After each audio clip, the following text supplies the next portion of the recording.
Hello, guys. Welcome back to another session with myself and the lovely, excellent, very muscular Rob Goodwin from the US.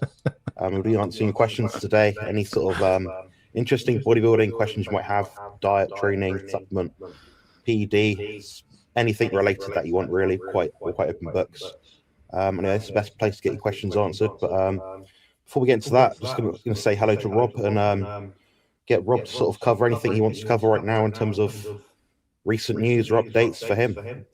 Yeah, it's good to be back, and I'm glad I can hear you this time. I'm sure everybody's going to be stoked about that. It was kind of a one-man show the last time, so I'm glad we got that resolved. But Merry Christmas, Happy New Year to everybody. I mentioned this in a video that I did on my channel recently, but it's been a little insane because I'm actually moving gyms.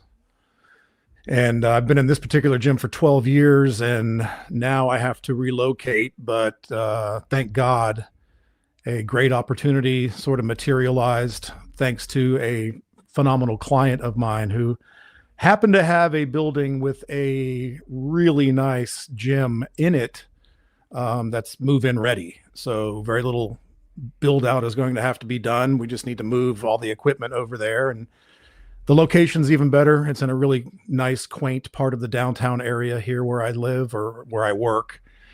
So I've been chest deep in planning the move and doing all the necessary marketing and all those shenanigans to get everybody up to speed and ready for that big switch. So if everything goes well, we should be moved in and operating on February the 2nd. So looking forward to that. But other than that, it's just been holidays, family, training just enough not to lose anything for a few days there. Ate everything that wasn't nailed down, but I justified that by calling it a refeed, and that's what we'll leave it as. But that's about it, man. How about you? What's going on? Yeah, pretty good, thanks. This was actually the first year in, as long as I can remember, I've not had to travel. Good. Just a heads up. I don't know if you can put the headphones on, because I think it's coming through your laptop. So your microphone is picking up my sound through your laptop, if that makes sense. Okay. I wonder if just turning down the volume and switching to headphones would work. It might work, yeah. How's that? So can I Is hear that better? anything? Now I can't hear you. Son of a... Yeah, we're just having some technical difficulties, guys.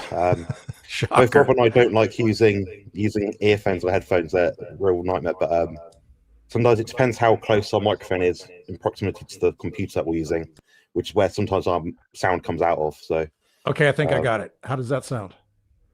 that sounds perfect.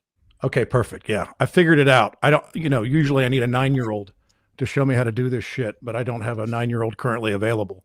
So Yeah, but this old guy figured it out, so we're good. nicely done. Yeah, nice one. Anyway, I think we should be about there now of technical difficulties. Yeah, I mean, That's kind of the story with us, isn't it? Yeah, I mean, we'll get there. But you wouldn't have thought I used to run the best bodybuilding podcast in the UK. And here we are. Never mind. Yeah, my Christmas was good, thanks, and New Year was good. I'm not big on celebrations or going out, but I quite like the idea of just bringing some family around, playing some games, stuff like that, and a bit of food. Yeah, I mean, I had some, off-plan food. But what was interesting this year is I didn't take the mick.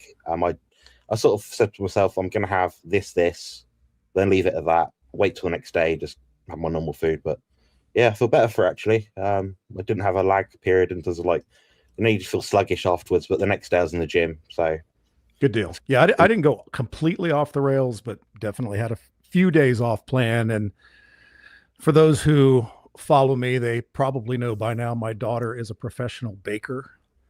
And so this time of the year, she just bakes nonstop. And there was everything you could possibly imagine in terms of pies and cakes and muffins and the like at my disposal. So it was a little difficult to push some of that away. So I did have quite a few dietary transgressions when it comes to what my daughter made. And, because you can't say no to your daughter. So But now I'm back on Cool. track, back training hard, back in the gym. So looking forward to 2026. And no, I'm not a New Year's resolution guy per se, but there is something nice about having a fresh start and getting past the holidays. And so I guess for me, it's just a shift in focus. I feel more focused and ready and really ready to go after it now. So I'm glad the holidays are behind us. For New Year's Eve, I was literally in bed by 8 p.m. And because, like you, I'm kind of a hermit. I'm not a big socialite. I just have a small bubble of my family and a couple of close friends, and that's the way I like it. So I was in bed by 8, up the next morning at 4, and it was just another day for me. Yeah, I mean, I'm the same. I like to get stuff done early. I mean, most of my work with clients and that is on a Saturday or Sunday. I get most of my work done the weekends by about 9 o'clock in the morning. So. Right. Good. It suits me well. It frees up the whole weekends if I've got to see the family as well. It's nice, you know. But yeah. Yeah. For me, that just means more house chores, you know, because my wife thinks that I'm sort of if you've seen some of these ridiculous home improvement television shows here in the US, for some reason, she thinks that's in every male's DNA automatically, and that I should be able to take, you know, a hammer and a screwdriver and a drill and do absolutely anything she could possibly imagine, and then gets pissed at me when I can't replicate that. But I'm doing better. I'm actually getting pretty good at this shit now. So I'm usually doing something. We have a house that was built in the early 1920s, and she's like, we're just going to fix this up and make it nice. And she said that 20 years ago, and we're still doing it. So that's usually what's encompassing most of my weekends. So I'm sure I'll be back at it hard this weekend. Yeah, it's a funny sort of paradigm, isn't it, being male? I mean, we sort of go to the gym, we build up all these muscles, and people look at us like, oh, yeah, they should be able to find that really easy. It's like, well, no, the act of like screwing something in a wall has nothing to do with going to the gym. Like, when do I do that in the gym? It's not. And like we put in a ceiling, like this tongue and groove ceiling in this kitchen remodel. And it's a huge kitchen that extends into a family room, and you know, you're putting up this tongue and groove ceiling, holding these boards over your head for like 8 solid hours, nailing them in. And, you know, my wife's like, you got big, strong shoulders. What's the problem? And I'm over here freaking dying after like the 4th board, and had to keep going on like it was nothing. But I got through it and recovered. But thank God that project's over. That was a freaking nightmare. But yeah, everybody thinks just because you're bigger and you got a lot of muscularity equates to tons of, you know, muscular endurance as it would apply to a particular home improvement task. Doesn't really work out that way. So I've been getting my ass kicked. Yeah, I know that one. I mean, I don't have to do any DIY myself, fortunately, but for a period of time, maybe like 8-9 years, well, yeah, about 8-9 years, I was a life model. You'd have to sort of stand in these poses with your arms here, and you can imagine, like, it looks easy, like, you know, you just get paid to stand or sit there or lie there. But then try that, but then having the same muscle in the same position for like 15-20 minutes. It's like, well, as a competitive bodybuilder, I freely, openly admit that for me, posing is hands down the hardest part of it. So I get it, you know, especially when you're practicing and you're holding particular poses for, you know, 15-20 seconds, trying to get to a point of conditioning where you're not shaking and you got cartoon sweat flying off your forehead. And so, yeah, I totally get that, man. So yeah, for those of you out there that are looking to compete, do your posing, because it's freaking hard, and you wouldn't think that it is, but it's absolutely brutal, especially when you're depleted, standing under hot stage lights. So take that pro tip, kids. Just practice your posing early, because you're going to want to get good at that. Yeah, I mean, I'd suggest getting, maybe for someone's first show at least, getting a posing coach. Just get something done weekly. I mean, you'll be there for like 20 minutes out of a 1-hour session. You'll be thinking, is it ending yet? But one little thing I actually like to do is I do my posing practice in the shower, so when it's actually quite warm. So it sort of emulates I didn't need that visual, Jonathan. I mean, now I'm going to have to get that out of my head. Now I'm going to Yeah. spend all afternoon trying to get that horse shit out of my head. Thanks. Now I'm going to have visuals of Jonathan posing naked in the shower. Thanks. Yeah. Well, I shaved recently, Rob, so it's not so bad. Thank God I have not. I look like freaking Chewbacca right now. So I don't shave a whole lot in the off season, and I look like a damn woolly mammoth. So yeah, but I'm gonna have to get this shit off at some point. But I will not be posing in the shower. But thanks for the tip. If my wife catches me posing in the shower, it's like there's no trial separation. It's instant divorce. So because that's just too freaking weird for her, I'm sure. But hey, you know, do you, man. If you want to keep posing in the shower, I think that's awesome. Yeah, I just think it sort of emulates being under the sort of hot lights, and obviously you're barefoot, so it's like how you would be on stage. That's true. So when I'm on stage nowadays, I don't sweat, I don't shake. Obviously some poses are, of course, uncomfortable by default, but I don't have the same issues other guys have. You never catch me sort of like gasping for air or anything like that. Yeah. You know? But, and that's important too, because the judges take that into account. You know, every judge at one point was a competitor. And when they see you shaking, and then their instant thought is, okay, he's not conditioned. He didn't put in the work. And in the back of their mind, you know, that's derogatory to them. So you want to always exude the greatest level of confidence that you can on stage, because it's a competition and they want to see you competing, and they want every element of that routine to be secure and to show that level of conditioning and to show that you've been putting in the work. So I know, you know, from talking to judges, they hate that when they see guys or women up there just shaking violently and covered in sweat, because to them, they didn't put in the work. So I totally get that. Yeah, the standard over here is getting nuts now. But I do notice a lot of people can't pose. So you're only as good as your weak point. You know, you'll see a guy with great shape, a guy with great conditioning, a guy with great musculature. But if you all look rubbish on stage, like you just can't hold a pose, it's hard to look at. It's quite, you know, it was when you see Arnold back in the day, and like, you know, pumping iron, you think, oh, that's artistic. That looks good. That's a good angle.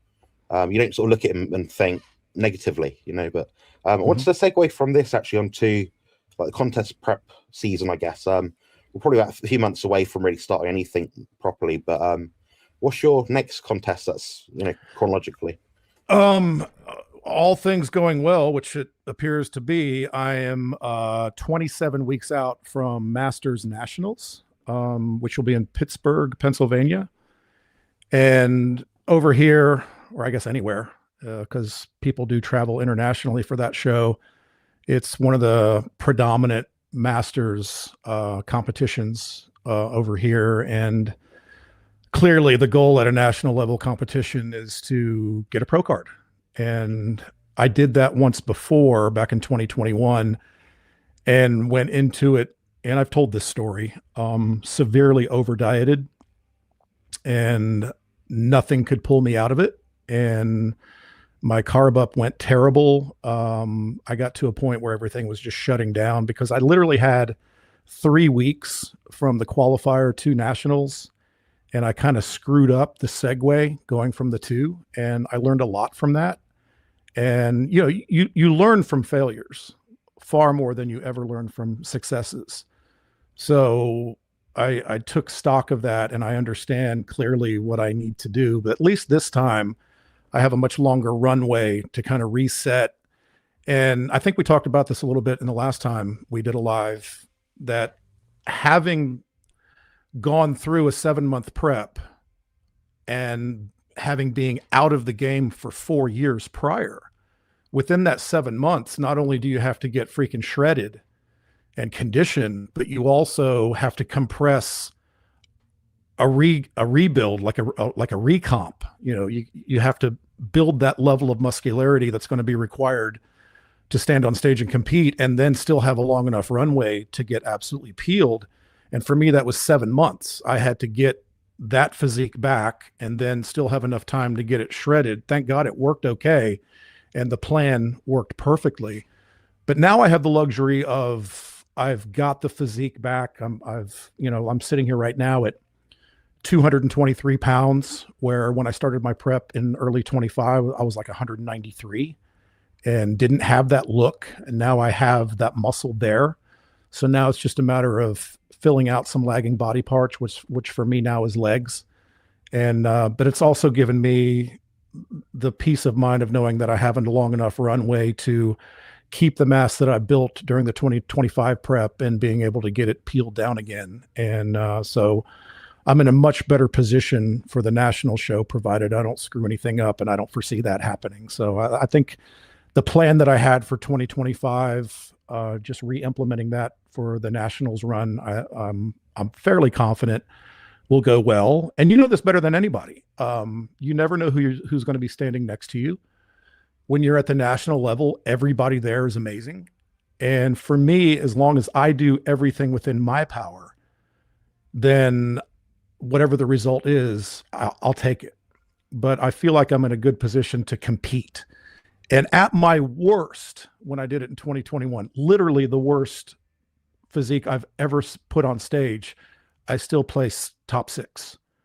So I feel pretty confident going into this one that if I can bring what I had in 2025 with just a little bit more size in my legs, I think I'll be competitive, and that's all I can really hope for. That's it. Yeah, we can't control who shows up on the day. I mean, my last contest, I had a guy who placed ahead of me. It literally looked like Cedric McMillan stood on stage. Obviously minus like, 50 pounds or whatever, but it was like his silhouette. And I was like, how am I going to beat this? Sometimes you just can't beat it. You can't out genetic someone. I was leaner than him and more muscular per, inch of height, but you can't beat the shape. It's impossible. But, you can only control what you can control, I guess. So. Yeah, it's like back in the 90s. You hear stories all the time of guys that were competing against like a young Flex Wheeler. Even though they had more muscularity, when they saw that guy peel his freaking clothes off backstage, they were like, it's game over. I can't compete with that guy. Or in terms of the mass monster phase, like, from like 94 on, everybody else would look at Dorian and say, okay, we're all competing for second. Some people just have something you can't compete with at that time. And again, I can only control what I do. And if I'm standing backstage, my ritual backstage is I sit down minutes before prejudging and I say, could I have dieted any harder? And the answer hopefully will be no. Could I have trained any harder? Hopefully the answer is no. Did I do every step of cardio necessary? Did I do all the X factor elements and components that synergistically is going to bring the best that I can genetically be on stage? And if I can answer all those questions properly, then whatever happens after that is fine. I'm fine with that. I can accept it. But if I didn't perform at a level that I know that I'm capable of, if I didn't suffer to that level that I know that I'm capable of, then it's on me. And then you have regret.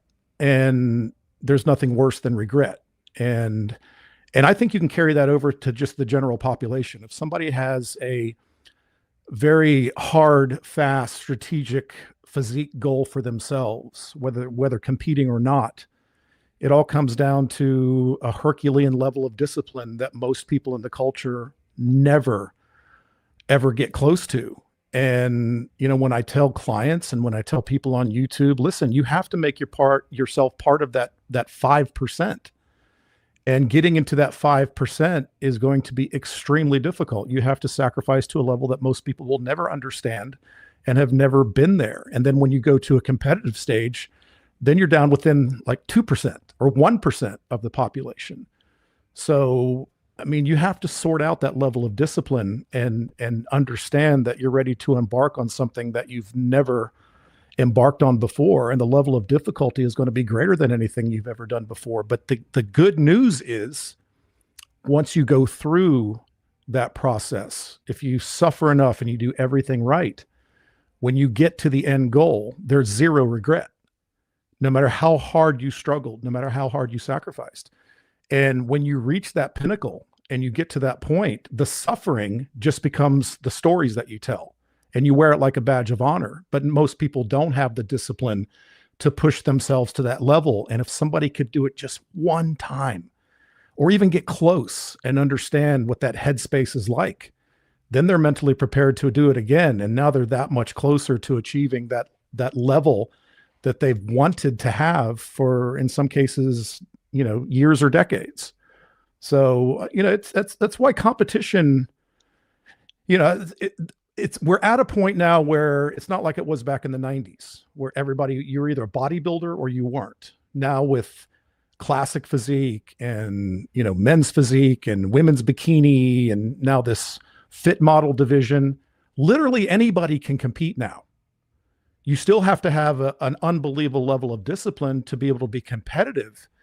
But now anybody can embark on that. And that's why, you're seeing the masters level exploding, because people are they've built their business, they've raised their kids, and now they want to do something that is so monumental and seemingly so unreachable.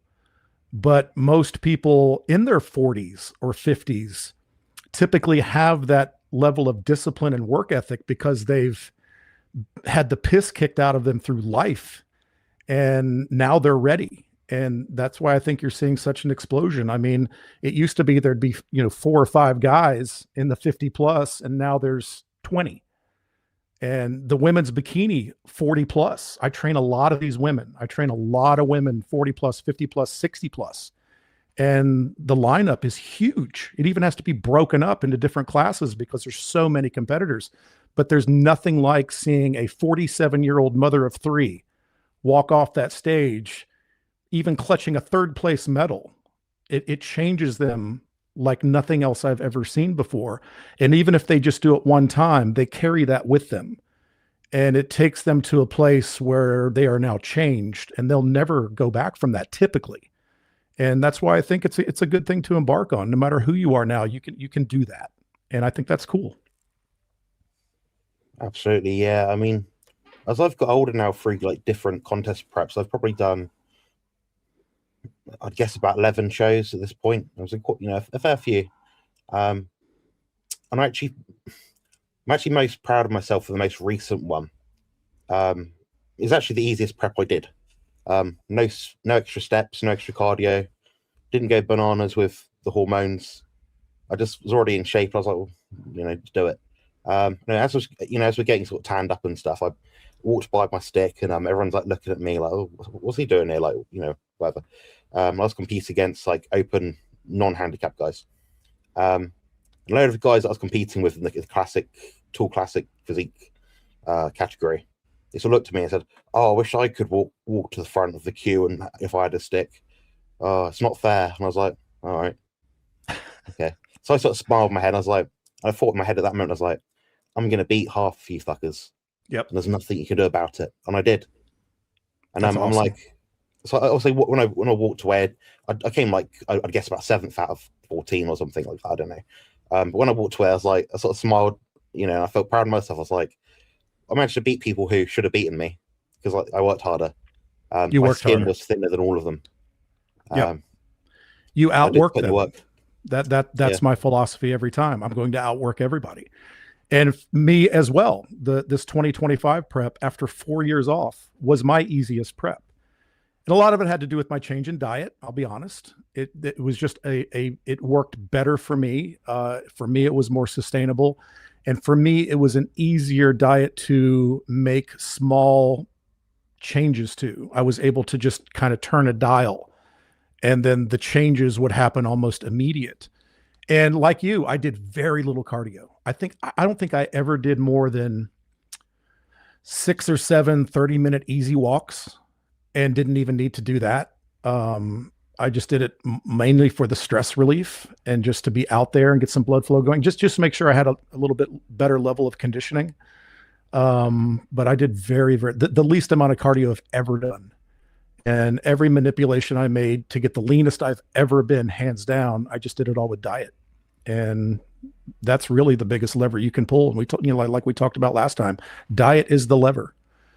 And it could be different for everybody. You have to find out what works best for you, which is, again, was the topic of last time. I'm so tired with people pigeonholing everybody into some, classification of diet. I'm at the point now where I'm not on any diet that has a name attached to it. I'm on the diet that works best for me, for my performance, my output, my ability to sustain and retain lean muscle mass, my ability to get extremely lean. And that also makes me feel great, perform great, sleep great, and still have good blood work. And I found it, and it could be completely opposite of what somebody else does. And I'm certainly not going to criticize that individual for the changes that they make or the diet that they follow. So, I think once I got rid of some of the dogma and felt that level of freedom to just do what I'm going to do and be unapologetic about it, it was very liberating for me. And, I know carnivores, strict carnivores that do amazing, that look amazing, that perform outstandingly.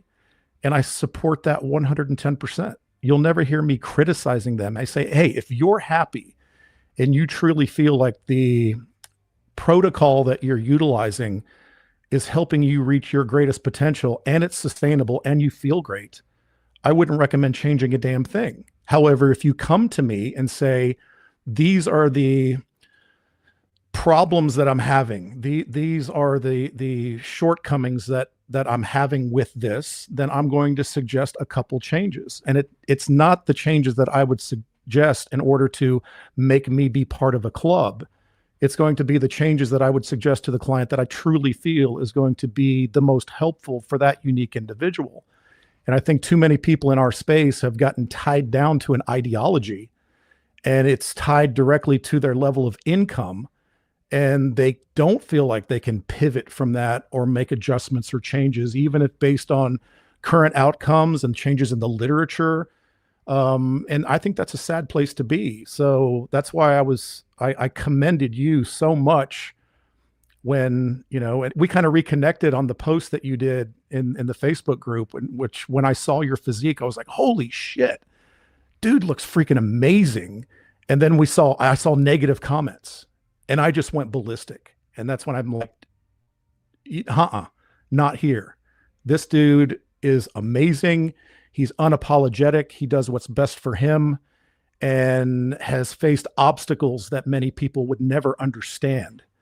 And when we talked about collaborating and just being honest and open and sharing experiences with no judgment whatsoever, and then kind of unifying people under the space, regardless of what they're doing, to me, that was extremely attractive because it's something that's still not really happening. There's always this division, and there doesn't have to be. It's ridiculous that grown adults would go on the internet and yell at somebody for the choices that they're making with, about what food they put in their mouth. Just seems like people are acting like petulant toddlers, and it's just absurd to me. So that's why this is so refreshing. Cheers, yeah. I mean, thanks for the kind words. I mean, it's impressive to speak to someone like yourself. I mean, you're not double my age, but you're at least 10 years older than me. Thanks for bringing that up, by the way. You're still sort of maintaining a very, very substantially high level of musculature, which is unheard of, really. I mean, you said just now, like, just over the 2025 period, you're gaining back a lot of what you might have lost in the past, sort of thing. Yeah. And now you've obviously got an action plan going forward. So, I like anyone that's passionate that just wants to get shit done and work hard. There's something to be said for hard work, and like you kind of mentioned that there's always a good, better, and best case scenario. Mm-hmm. There's also that human element of I fucking hate rice. I don't. The gym bro diet's not going to work well for me by default. Yeah, but I can eat a load of butter. So right, and that works well for you, and I think that's awesome. And for me, still, I mean, the reason that I went into what I've always referred to as a hybrid carnivore model, there are still like tons of vegetables that I cannot eat, which was one of the reasons I went that direction. I do not do well at all on any cruciferous vegetables. I don't do well at all on anything, just about anything green. There's only certain fruits that I can consume that agree with me, but I've never had an issue with white rice or potato. I've never had an issue with it. I can do sourdough bread. I can't do conventional bread. It doesn't agree with me, but sourdough, I do amazing on that. And, raw honey, I do fine with that. Cream of rice, man, I'm the cream of rice king. I've got about 37 different recipes for that. And I also noticed that when I went into a carb cycling model, that it just made everything kind of turn on, and being able to adjust the intake relative to the amount of output, everything just responded so easily for me. And for me, it was like you, but for me, it was the easiest prep I ever did, because when I was 8 weeks out on more of a carnivore model, it was true suffering. I was constantly starving, no matter how much meat, eggs, fish, butter, whatever I ate. And even though I would do some carbs pre and post workout, that didn't solve the problem. Whereas this time, clearly you're going to be hungry just because of the energy deficit there towards the end. But having that little bit of carbohydrate to replenish glycogen every 3 to 4 hours, and it kept everything steady and stable, and my performance never really dropped at all. There was no significant reduction in the amount of weight that I was pushing and pulling, even 2 weeks out. And I had never done that before. And I was like, oh, well, this is working great for me. And once again, the final point, I have never been leaner. You know, when some people in the hardcore carnivore space, when I tell them that, you know, I was eating carbs at every single meal and getting absolutely shredded, it was the easiest it's ever been for me. To them, it seems counterintuitive, but it's not really the way the body works. You know, as long as you don't have two competing energy sources conflicting with one another, you know, for somebody who's carb cycling or utilizing carbohydrate as their dominant energy source, provided you lower the fat, you can get freaking shredded and do great. If you're doing more of a carnivore ketogenic approach, using fat as your dominant energy source, and you reduce the carbohydrate, that can work very, very well. But it's like I said the last time, we could end the obesity crisis tomorrow, in my opinion, if we just had everybody out there just start eating single ingredient, clean, whole foods. You know, it's like Asian cultures, you know, Pacific Island cultures eat a ton of rice with their meat. And they're some of the most long-lived cultures in human history. And their rate of disease is negligible at best. You know, South American cultures subsist on a lot of corn and fruit, and they do fine because their fat is lower. You know, whereas like some cold climate cultures eat a lot of fat because that's what is at their disposal geographically. And by default, their carbohydrate intake is very, very low. So they do great on that. So it's when I had that little aha moment that I realized that, hey, you know, this is working great for me. I'm going to continue to do it. And who knows, down the road, if I'm not competing anymore, I may reduce some of the carb intake some and just gauge it more on how I feel and whatever my energy demands are. But for now, it's working fantastic. And I feel pretty happy at 57 years old to have the physique that I have and the level of performance I have. Because at the end of the day, when my competition years are behind me, I'm still going to be that insane grandfather that's swinging on the monkey bars and going face first down the slide into the mud with his grandkids. And I can do that. And I'm proud of that. And that's the legacy that I want to give. And to have a level of resilience, to be a protector of my family, and to be able to handle any crisis that might cross my path. And sometimes people are like, what crisis? You know, well, we had a little hurricane here just a couple of years ago that absolutely wiped out everything an hour west of me.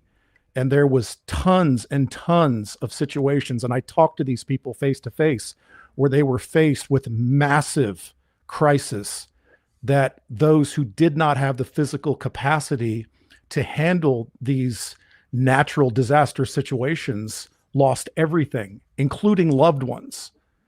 And I'm not going to be that guy, you know, so it's on me as a husband and a father and a grandfather to be the most resilient, highest performing human being that I could possibly be. So, you know, it goes way past bodybuilding for sure for me. I agree. Yeah, you certainly deploy a lot of stoicism as you go through your contest prep. And it sounds like, oh, you're just dieting and going on stage. It's like, you ever try like doing something which you don't perhaps want to do against your natural inhibitions for, like you said, 7 months straight? I mean, for the past 2 years, I've been in a contest prep, probably, well, all of 2 years, but like in terms of like the dieting, like in a depletion phase, load of it, nearly all the time. It seems like half the time, maybe. Contest preps for me nowadays only 8 to 10 weeks max.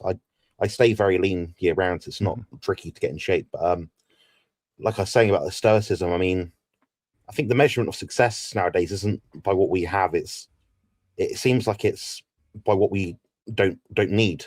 Right. Like, you know, like we shouldn't need to, oh, I can't do this, therefore I need someone to do this, or I can't afford this, therefore someone has to buy this. And I think that's the point where we become dependent.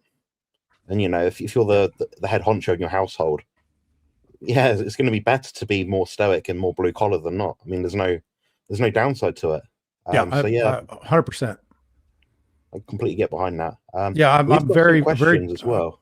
Yeah, I'm very traditional. I mean, I believe I need to be the most capable human I can be for my family. I'm very minimalist. I don't need a lot of stuff and things. I want to provide that for my family, not be a lazy, soft bastard that can't do 10 push-ups or climb a chain link fence. For me, it's about being a provider, being an example for my family, and taking care of my little bubble around me, and being there for anybody in any situation that might not be capable. And there's a level of pride that comes with that. And I always want to be capable. I mean, I see my own father at 80 years old, who now I take care of in my home, who didn't take care of himself for the greater majority of his adult life. And now I see him withering away, where I have people in my gym the same age as him, crushing workouts, doing conditioning work and doing things that most 35-year-olds can't do. And it's inspiring, not only when you do it for yourself and for your own family concerns, but when you see others, when you're helping others reach that level. There's nothing more inspiring than that. So I got it coming at me from both sides, keeping me highly motivated and disciplined to keep carrying that on, because I have an obligation to do that. And that keeps you rolling, man. Yeah. I like the idea of like trying to pay things forward, for sure, and pay things back as well. Like, I mean, my brother does the same. If my brother's gone to the casino or something, and he's £100 or $100 up, sort of thing, he's like, "Well, I probably shouldn't have won that. I got very lucky. He'll donate $10 to charity or something, or if someone can't afford their shopping in front of him, he'll, here he goes." Yeah, I think there's something to be said for that, and we all live in our own little bubbles sometimes. I think sometimes we forget about the other stuff as well. But we've got 2 questions in the chat, if you don't mind. Oh shit! We could probably both answer them. So one of them is from one of my subscribers called Mike. The question is: do you recommend isometric holds or squeezes as a finishing set for a trained muscle group to induce eccentric failure? Hey, he's your client. Okay. It's one of my follower people. So I've actually been doing that a lot recently. I think because I've been posting up videos of me doing it, so people are sort of cottoned on to what's going on. Yeah. So what I'm finding is some muscle groups which I just struggle to hit hard enough in one set. I can always do like slow control, all the stuff I usually do, but there becomes a point where my limiting factor isn't the muscular failure side of it. It's the mechanical structure of my spine or my hips or something, which just limits what I can do. So one example might be a chest supported row. So I might do a straight set, I don't know, 5, 4, 5, 6, 7 reps. I don't know. It takes me about 2 minutes to do sometimes. Pretty heavy. Then I'll go pretty much to about concentric muscular failure. I'll give it 2-3 minutes break. I'll increase the weight a bit, maybe 20%. Then I'll do one single set that might be 45-second hold, just squeezing it as hard as I can, basically. It achieves quite a bit for me because it means I can focus in the muscle group more. Because it's not moving, I'm thinking, okay, contract a muscle. So, what's going to contract easier? I mean, me flexing my arm like that, just still, or me just going like that. So that's my thought process. And so far, it's helped me develop some more muscle in my upper back recently, which I think is pretty cool. Other than that, I mean, it's all dependent on recovery, isn't it? And I mean, you only need to add in these intensifiers if something isn't developing, or you've got a safety reason. I mean, I'm quite a fan of just doing straightforward sets. If it's working, then say for example, your chest is underdeveloped, but your elbows get sore week after week after week. Okay, maybe rather than doing a heavy set of chest press, you might do a pec deck, take your elbows out of it, your shoulders out of it. That will pre-exhaust, that will fatigue the chest muscle. You're not using your elbows. Use a lighter weight by default because you're not strong for the second set, which might be a chest press, then just do that to failure. That's kind of my angle on it. But I really like it. And I think there's a lot of benefit to be had when you. I mean, I don't know if you remember Ben Pekulski years ago. He's doing all this training and stuff on YouTube, and he did this. I think it's a deadlift, and he put all the electrodes on his body, on his back. The EMG cords, and basically he just tried it, but squeezed it really hard at the top. Then looked at the amplification of the muscle activation, and it was like off the charts. They did the same thing again, but just with moving the weight. So there's obviously something to be said for like squeezing a muscle. For sure. Obviously you don't like squeeze it to like with no weight. Obviously you have to have a load, but there's something to be said for like squeezing the muscle under load, under control. Have you used these sort of isometrics before, anything like that at all? Yeah, I completely agree. And this was part of my learning process way back in the 90s, back before there was internet. What you did, because at that point, my goal was to be a competent coach and a trainer, as well as build my physique. And for me, it was an experiment. I had no aspirations whatsoever during that era of standing on stage. I wanted to be the guy that got people on stage or helped them achieve a great level of almost unnatural muscularity. And so what you did back then is you went to seminars, you knocked on doors, you visited the big gyms where the top coaches and IFBB pros were training. And I did that. And one of the most fortunate experiences I had was befriending a very, very famous and popular legend coach of the time named John Perillo. And it was about a 6-hour drive from where I lived, and somebody that I knew locally connected me with him, and he was training top pros at the time. At that time, his big rising star was Dennis Newman. Most people won't know who that is, but he was a rising IFBB pro at the time. And I literally would drive up there for these weekend training camps that he would do. And he was very big on some of those holds on the final rep. And I remember specifically, especially with like pulling motions, like we would do like a reverse grip pull down. And then not only was an isometric hold, but it was a forced rep isometric hold where he would help get that nearly impossible rep down to the completely contracted position. And then his challenge, with him literally screaming in your face, was to hold it as long as you possibly could. And we did a ton of that. We would do it at the top of a leg extension. That was a big thing. And then he would give a forced heavy negative coming back down, another assisted concentric, and make you hold that for sometimes 30 seconds. And it was some of the most brutal, agonizing work I ever did. And conversely, the one session that I did that I had to pay a lot of money for with Mike Menser in Venice Beach that I did, I think it was 97. He said, pick the body part that you want to train. And I picked back because that's my favorite. And he had me do the same exact thing on a palms up reverse grip pull down. And, his colorful language, the guy was very, very eccentric. Basically he was, at that time I had an infant son, and he had asked me prior when we were sitting in the cafe if I had any children. So of course, in that moment when I'm holding that position and he told me to hold it for 20 seconds, he basically told me that he had a gun at my son's head and he was going to blow his brains out if I didn't hold that rep for 20 seconds.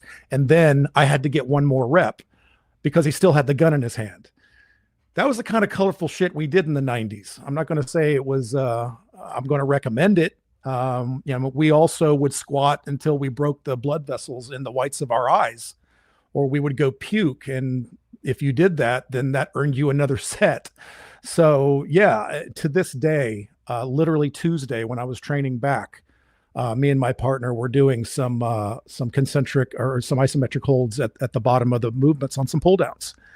And I regularly do it on leg extensions, and I regularly do it on a pec deck. So 100%, I think it's a great intensifier. But to your point, and very well stated, very intelligently stated, I don't do it all the time.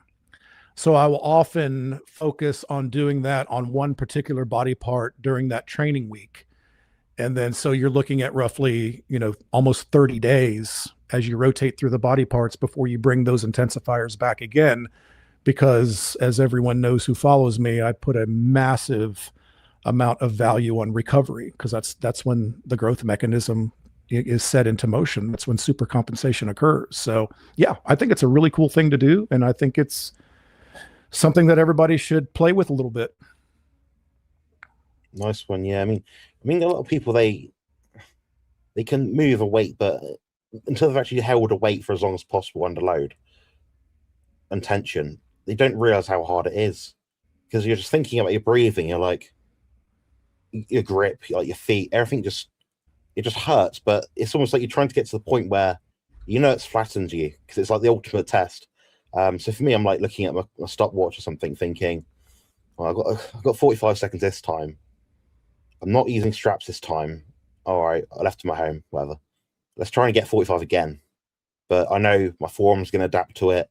It's going to be harder anyway, something like that. But yeah, I'm a big fan. But we'll go to the next. How are you doing for time, by the way, Rob? How much time I got all, when I found out that we were doing this, I made sure I cleared my calendar as to not insult your valuable time. So I'm good. I'm much obliged. Appreciate that. We'll get the questions done. That's the main thing. Gives people a good idea of what's going on. So we've done Mike's question. You might be more of a connoisseur than I am, but what's the best rice? I'm a white rice. Yeah, I'm a jasmine rice guy, and it's always white rice. And I know there are people out there that say, well, that's not true or that's not accurate, but I still very much subscribe to the notion that leaving the husk on the rice, as in brown rice, can be hard on the gut. And I believe that to be very true. And I also know this from an anecdotal perspective. If I eat brown rice, I tend to get some bloating and some gut distress. But I could eat fistfuls of white rice and have zero ill effect whatsoever. And I've always been a big proponent of white rice. And I just like jasmine rice the best. Or sushi rice, because who doesn't love gorging themselves on good sushi? But that's my favorite for sure. Fair. Yeah, we do the same thing you guys do in the US. There's some parallels between what people in the US do and people in the UK in terms of the bodybuilding scene do. We have a lot of cream of rice. We have a lot of jasmine rice. They seem to be the top two.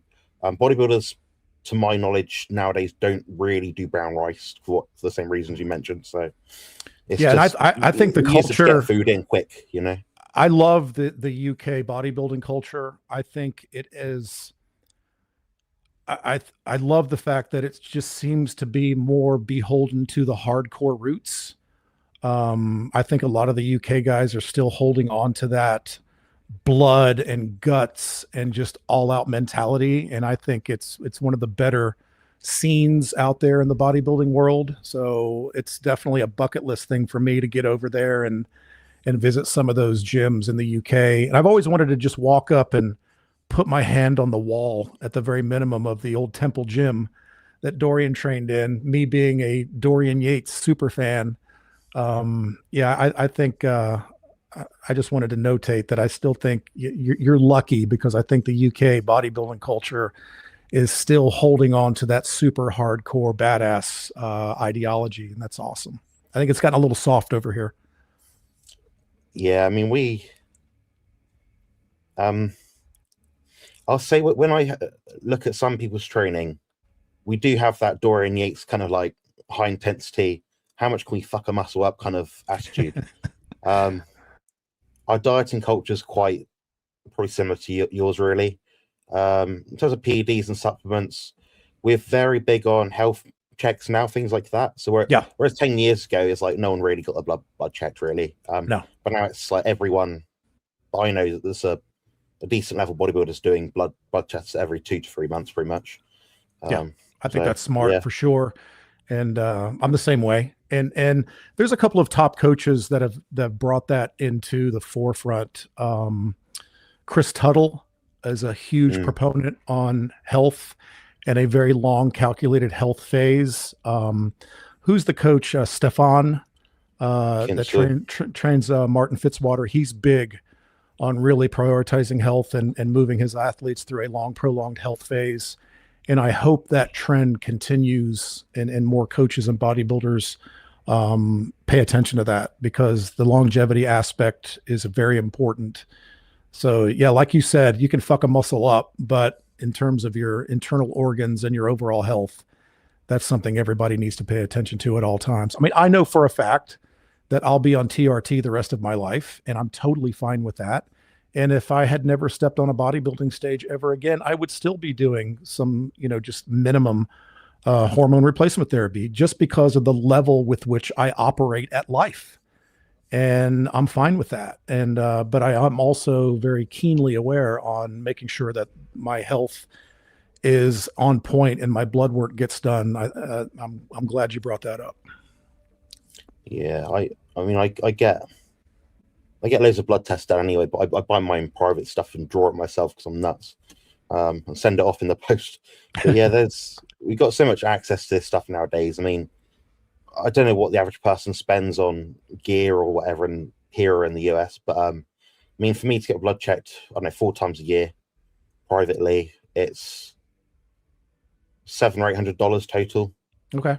That gives me all the information that I need to sort of make informed decisions. Yeah, and that's really changed too. Blood work has gotten very affordable.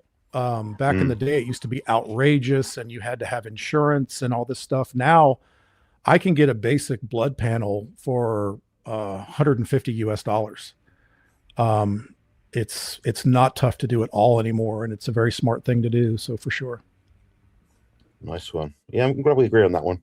I don't think we could not agree on that one, really. But we've got 2 more questions, guys. If you do have any questions, anyone that's listening to this chat, chuck them in the live stream and put a Q before it so we can spot it. We got a question from Stacy, I believe. Might be a friend of yours, perhaps. What should our goals be regarding hydration during training days and non-training days? I do utilize LMNT. There's so much conflicting info out there. Thank you. Do I have a crack at this one? Yeah, I mean, I'm a big believer in hydration, and I'm a big believer in sodium and electrolyte intake. My minimum is now. I'm not a hyper hydration nut or anything, but my minimum is roughly 1 gallon a day. In the warmer months, I probably take in a little more because I like to do the one bit of cardio that I truly still enjoy is rucking. So if I'm out in the humid North Carolina July weather when it's 102 degrees, I have a bladder in my rucksack full of element electrolytes, and I'm always getting that minimum gallon in as well. And I think that's very, very important. I mean, muscle requires hydration, not only for growth properties, but as well as just having a nice full muscle. And I think it's a very, very important thing to adhere to. You don't discount hydration. And it's hard in the winter months because you're just not as thirsty. So I still pour my gallon of water and make sure that before the day's over, I have that. And I'm also getting some hydration through coffee, which you do. And I'll also, have an intra-workout drink and sometimes a protein shake, which clearly is more hydration as well. So I'm easily slightly over 1 gallon a day, and I maintain that 12 months a year. Nice one. Yeah, I mean, I find on carnivore I don't drink nearly as much as what I used to drink years ago. I'd say in the off-season phase, somewhere between 2 and 3 liters a day, so less than 1 gallon, 3/4 of a gallon roughly, something like that. Pre-contest, you're on stimulants, you're sweating a bit more. 4, maybe 5 liters, a bit more than 1 gallon, maybe. Right. But yeah, I mean, but when I did a mixed macronutrient diet, I was drinking around 9 liters per day. Oh, wow. Okay. So there's obviously some element of the carbohydrate intake and the hydration. Yeah, I was going to bring that point up also. For me, utilizing carbohydrate in prep, clearly for every gram of glycogen, you're going to need about 2.3 grams of water to support that. So staying hydrated is also good for just the overall fullness and appearance of the muscle itself. So when I'm very well hydrated with my structured carbohydrate intake, just the overall aesthetic of that is so much better than if I were to limit my hydration.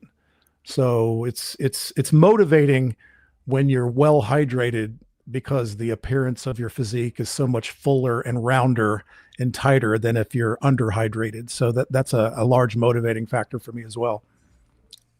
Yeah, I agree as well. And I think, I mean, one thing to note as well is when we, also depends what time of day you're training, but if you train first thing in the morning, a lot of carnivore guys out there will do fasted training. I'm not the biggest fan unless I know that a person can do it whilst being hydrated. So i.e. they've had something to drink an hour or two before. I'm not a fan of the idea of just waking up, having a high stim shot of pre-workout drink, going to the gym. It's not a good idea, guys. You're not going to hydrate your body properly. Your muscles not going to contract properly. Whatever reasons are there, you're not going to be able to cool off properly when you're training. So your pain perception, your fatigue perception will be altered. Hydration when we train starts ideally the day before. So I'm already thinking about, okay, am I training tomorrow? No. Okay. Well, I'm still going to drink enough tomorrow because I know the day after that I'm going to be in the gym hitting legs or something. So it's an ongoing process. I find the threshold of how much you need to drink based on your recovery, your training performance, and how your mouth feels. If you're dry, have a drink. I think one problem people have is they'll chug water.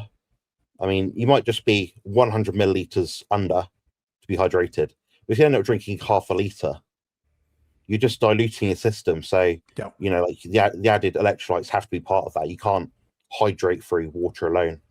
Like you said a minute ago, you said you'll go rucking, you'll bring a gallon out with you, whatever.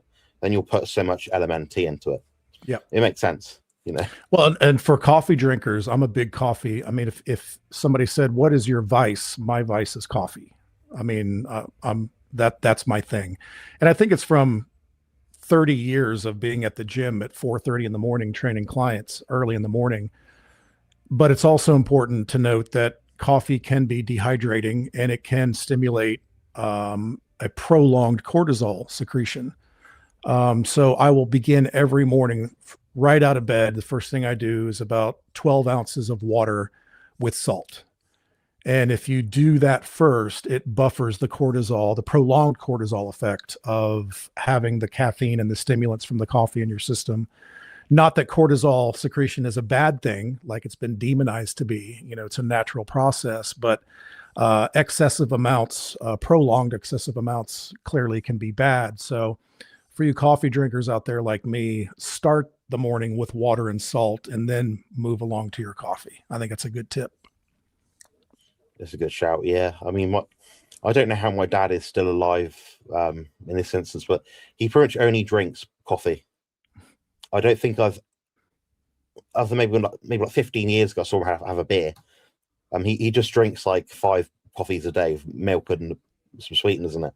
And he'll have a bedtime coffee. Like it'll be like 9 o'clock. Like, I have my coffee now before I go to bed. I can't even do that. He's one of those people. I thought it was tea over there. I didn't think you guys drank coffee. Tea, yeah. I mean, I'd say it's about 50.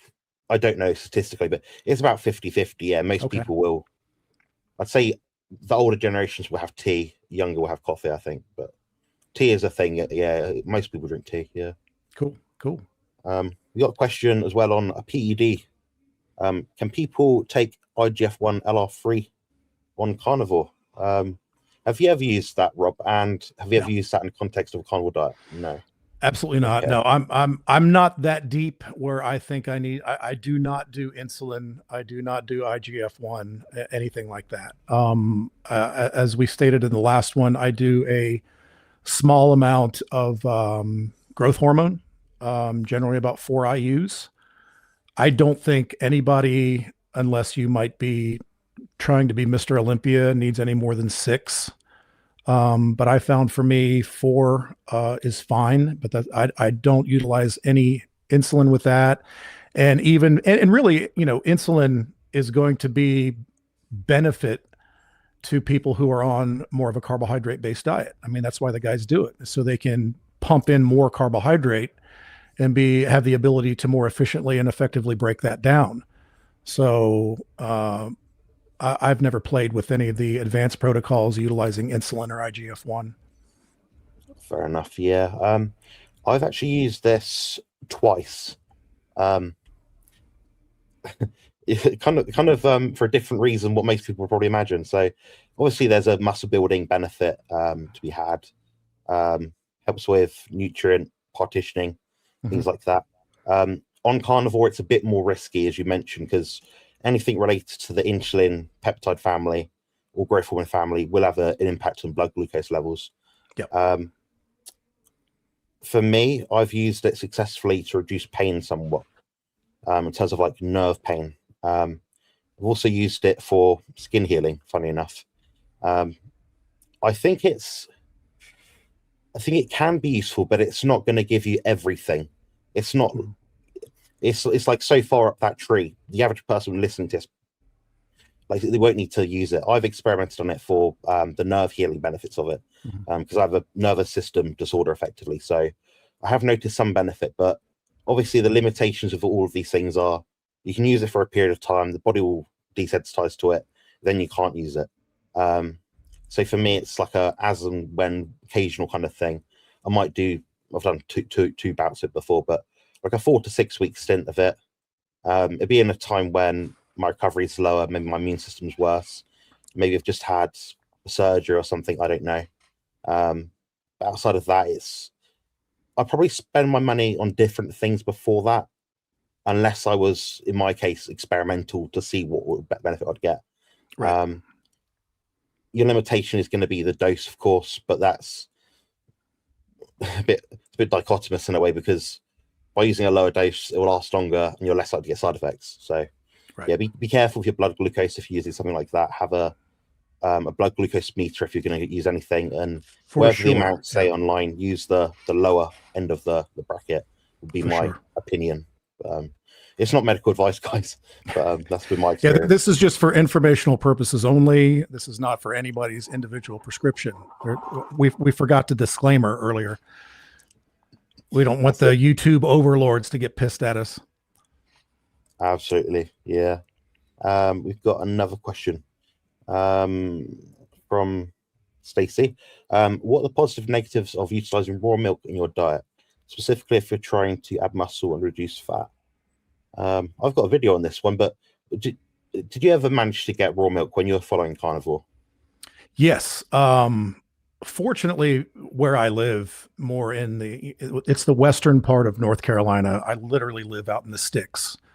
There's a lot of places to source raw milk here, and they get past any bizarro illegal raw milk legislation by just printing "not for human consumption" on the label, or for farm use only, like you're just feeding your animals with it. I'm a big fan. I am. I've actually been attacked for promoting raw milk back in my carnivore days, because you get the anti-dairy police. But I think in terms of growth promoting, and it tastes amazing, I'm a big fan. I wouldn't do it in a cut, but I definitely did it in gain phases. And I currently use it now, and I'm a big fan. Yeah, that's been largely my experience. We can get it over here if we go directly to where they produce it or sell it. So we couldn't buy it in our local 7-Eleven style shop or No. Tesco Express or whatever. But if we go to, there's a local farmer to me near where I used to live, maybe 5 miles away. I can go there on a Saturday morning, buy 10 litres of it. It's quite affordable. And I had the same experience as you. I used it more so because it makes your protein powders taste nicer when you mix it up. So in the off-season setting, it's a great addition. And people have said to me, "Oh, it's because it's got carbs in it. That's why you're having it." I'm like, well, no, it's just a way of making food taste nicer so I can get more food in. It's the carbs, Jonathan. You're just trying to get more carbs, you traitor. Yeah. That's the bizarro mentality. Everything. Yeah. Oh my God. You're just doing it wrong. You're not carnivoring hard enough. You need to fast more. You need more fat, man. I'm like, how about you just shut the fuck up and let me do what works for me? Okay. Stop being the food police. No, nobody wants that. Literally. Then I'll have a brick of butter each day in the off season sometimes. But you shouldn't have that much butter. It's like, What should I have then? I just eat beef, should I? For the rest of my life? For the That rest sounds of your fun. life, only beef, salt, and water. Didn't you know this? Didn't you get the memo from the overlords? Didn't they Yeah. tell you that it has to be just ribeye, salt, and water for the rest of your life? Like that has ever been a thing throughout human history ever, which it hasn't. But okay. The science doesn't even say that. It said the science says 70% ruminant meat and 30% whatever is local to you, which might be anything from Thank you. I berries have to been tubers to dairy saying that for a decade, that I was a hyper carnivore. That means 70% of what you consume is coming from animal-based sources. And the remaining 30% is open to interpretation based on environment or anything else for that matter. It could be based on just freaking desire. So there would be days where I would be 98% meat and eggs and fish only, and there would be days that I was 70% meat, eggs, and fish. And that's fine, and I did very, very well with that. And again, the nothing but meat forever for the rest of your life thing is new. It's a new thing in the culture that was propagated by the hardcore militant meat cult carnivores. And if that works for you, great, keep doing it, never stop, and I will applaud that. But there's never been a tribe, culture, or society throughout human history that was zero carbs from the time they were born until the time they died. And I'm sorry, I didn't make that up. It's just an inconvenient truth, I guess, for some. But let me just qualify one more time before I get canceled again for the 19th time. If what you're doing is working for you and you are thriving on it, continue to do it. Don't let me change your mind. It's none of my fucking business. Okay.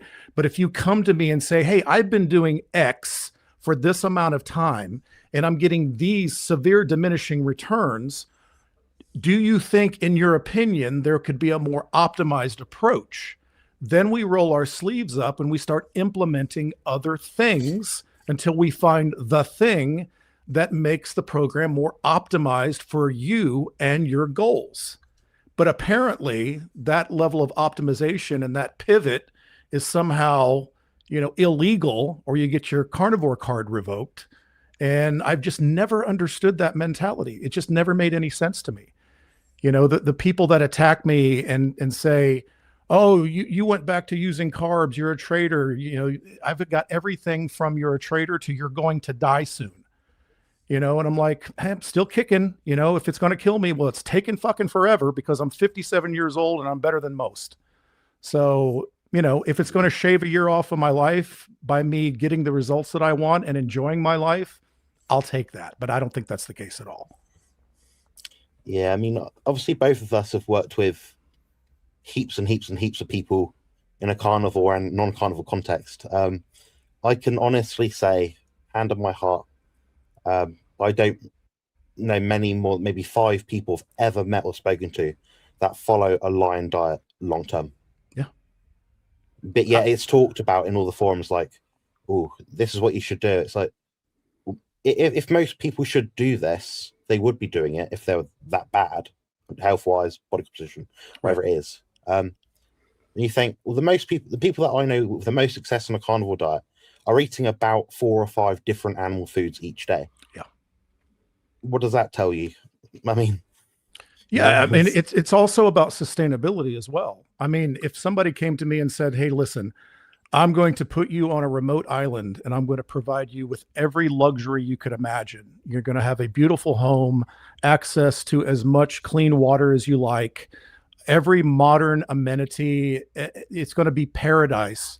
And we're actually going to even pay you an exorbitant amount of money, but you have to only eat ribeye, salt, and water for the entire time that you live there.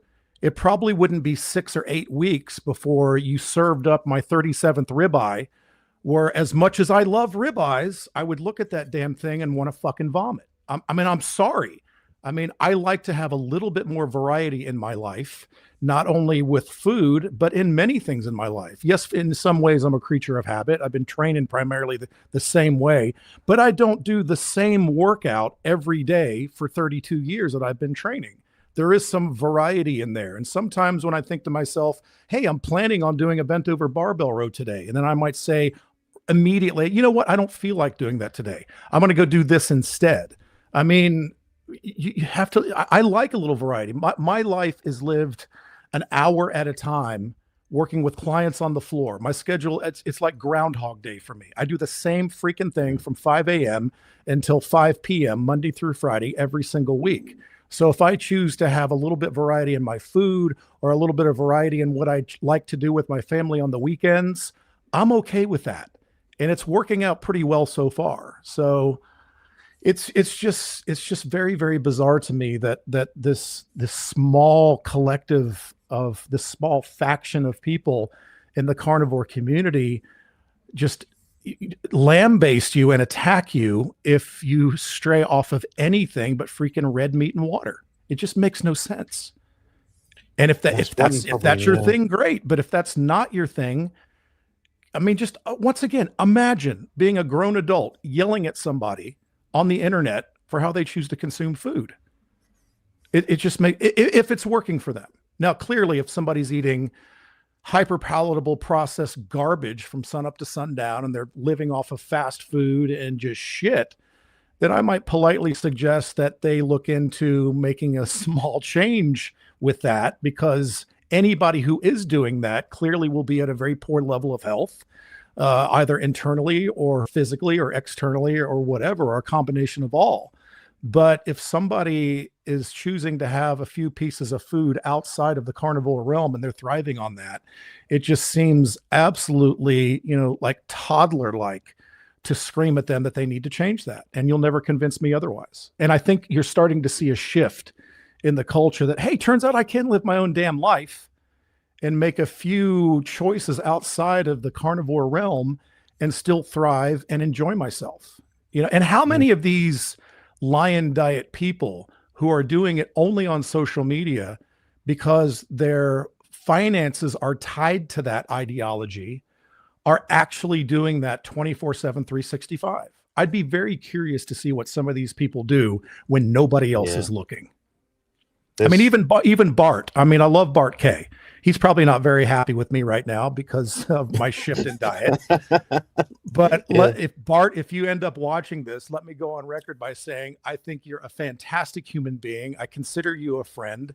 And there were times where you were nice to me when others weren't. And I still love your channel, love your show, and think you're awesome. And I always will. But even he has admitted multiple times that he has his moments where he might stray and do this, or have a beer and do this. Or I remember talking about potato chips one time.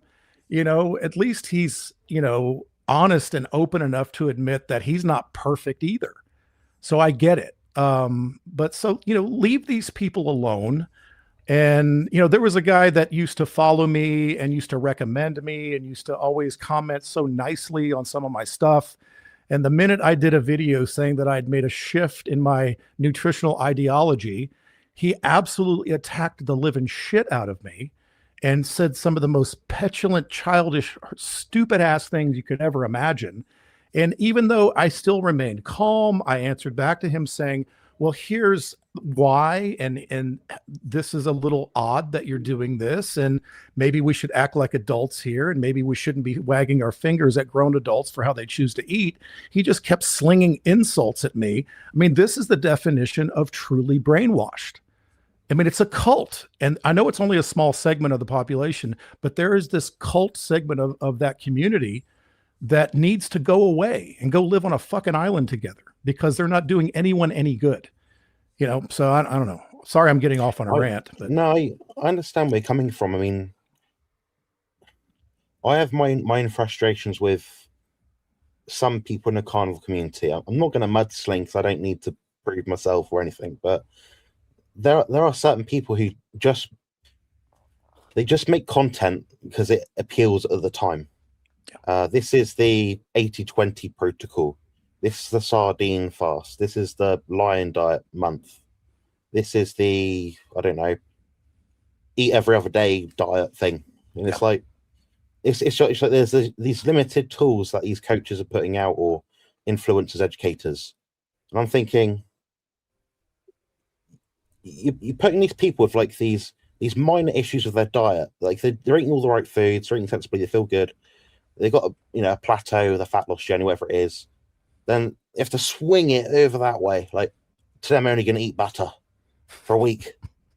It's like, how did you get from not quite reaching your goals and you plateaued for a bit to eating fucking butter for a week? It's like this idea of like a massive shift. But when we work through, you know this better than anyone, Rob. When we work through like a bodybuilding program ourselves with the clients, like you said at the start, you might increase your step count by 1,000. Mm-hmm. You might increase your stimulants by 10%. You might drop your fat by 20%. That's it. I mean, when I do my preps, they'll last, like I said, about 8 to 10 weeks, generally speaking, for most preps. I'll only make about 2 or 3 dietary changes, and my output might increase by about 10, maybe 20%. Yep. That's about it. But people, Same. They worry, they panic. They get for 4 weeks straight without a drop in their scale, and they think it's all gone wrong. And I'm like, well, no, you don't know what's happened with that weight, you know? What have you actually lost? If you recompositioned a bit? Are you inflamed that month? Have you been on antibiotics? Has that upset your guts? Are you in a different household? Therefore, you got some different allergies pop up and your body's increase its surface area to improve its resilience against stress, or something, something you don't know. And that's one thing I do have a lot of trouble with, is coaches out there with these very like pigeonholed hacks. You're eating the wrong amount of salt. Your hydration's wrong. You're not grounding long enough. You're not out in the sun long enough. And it's like, well, maybe it's a bit of all these things, but they sort of try to make it out as like the reason why you're so fucked is because of this one thing. Yeah. I think a lot of people feel a bit gaslit for it. It's like you said earlier about like not carnivoring hard enough. It's like me. I'll make a carnivore-ish dessert and I have that every day in the off season. I like it. It helps me get food down. Is it the reason why my spine's fucked? No. Does it make a difference if I took it out of my diet?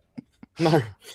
If anything, it's actually helping me get closer to my goals, because like the average person to get to there, yeah, you can do it doing quite normal, sensible little things. But for me, it's like, well, for me to gain weight, muscular weight, I have to find a way of getting that much food in that small of a space so I can get more of it down. Right. And that is a limitation of a carnivore diet. I'm afraid to say that, there are limitations to be had from a carnivore diet. I don't think we'll ever see a top elite level strongman competitor that follows a carnivore diet. Nope. Not because mechanistically it won't work, but the reality is our biologies aren't designed to eat 5 kilos of ribeyes per day. Nope. It's just not going to work. But you can eat 2 kilos of ribeye plus 3 kilos of rice a bit easier, I imagine. So you can add honey to it. You can add, there's ways around it. But with a carnivore diet, you are limited in some senses. So I'm not big on a lot of these sort of videos. That's why people come to my channel. They want the straight talk. How would you get it done? And I'm honest, people. I say it takes a bit of time, but you have to be patient. And you don't have to switch things up all the time. We're both unique because there's one word that is used more often than any other when people refer to what I do. And it's the thing that I'm the most proud of. And they always say, you're transparent, you're real. Even if it's to a fault, even if you don't like what I'm saying, I'm not going to lie to you. And if what I said 2 years ago, I appeared to have thought it was the gospel, and then 2 years later, I expressed to you something that I changed or pivoted from, and then I will calmly explain to you why.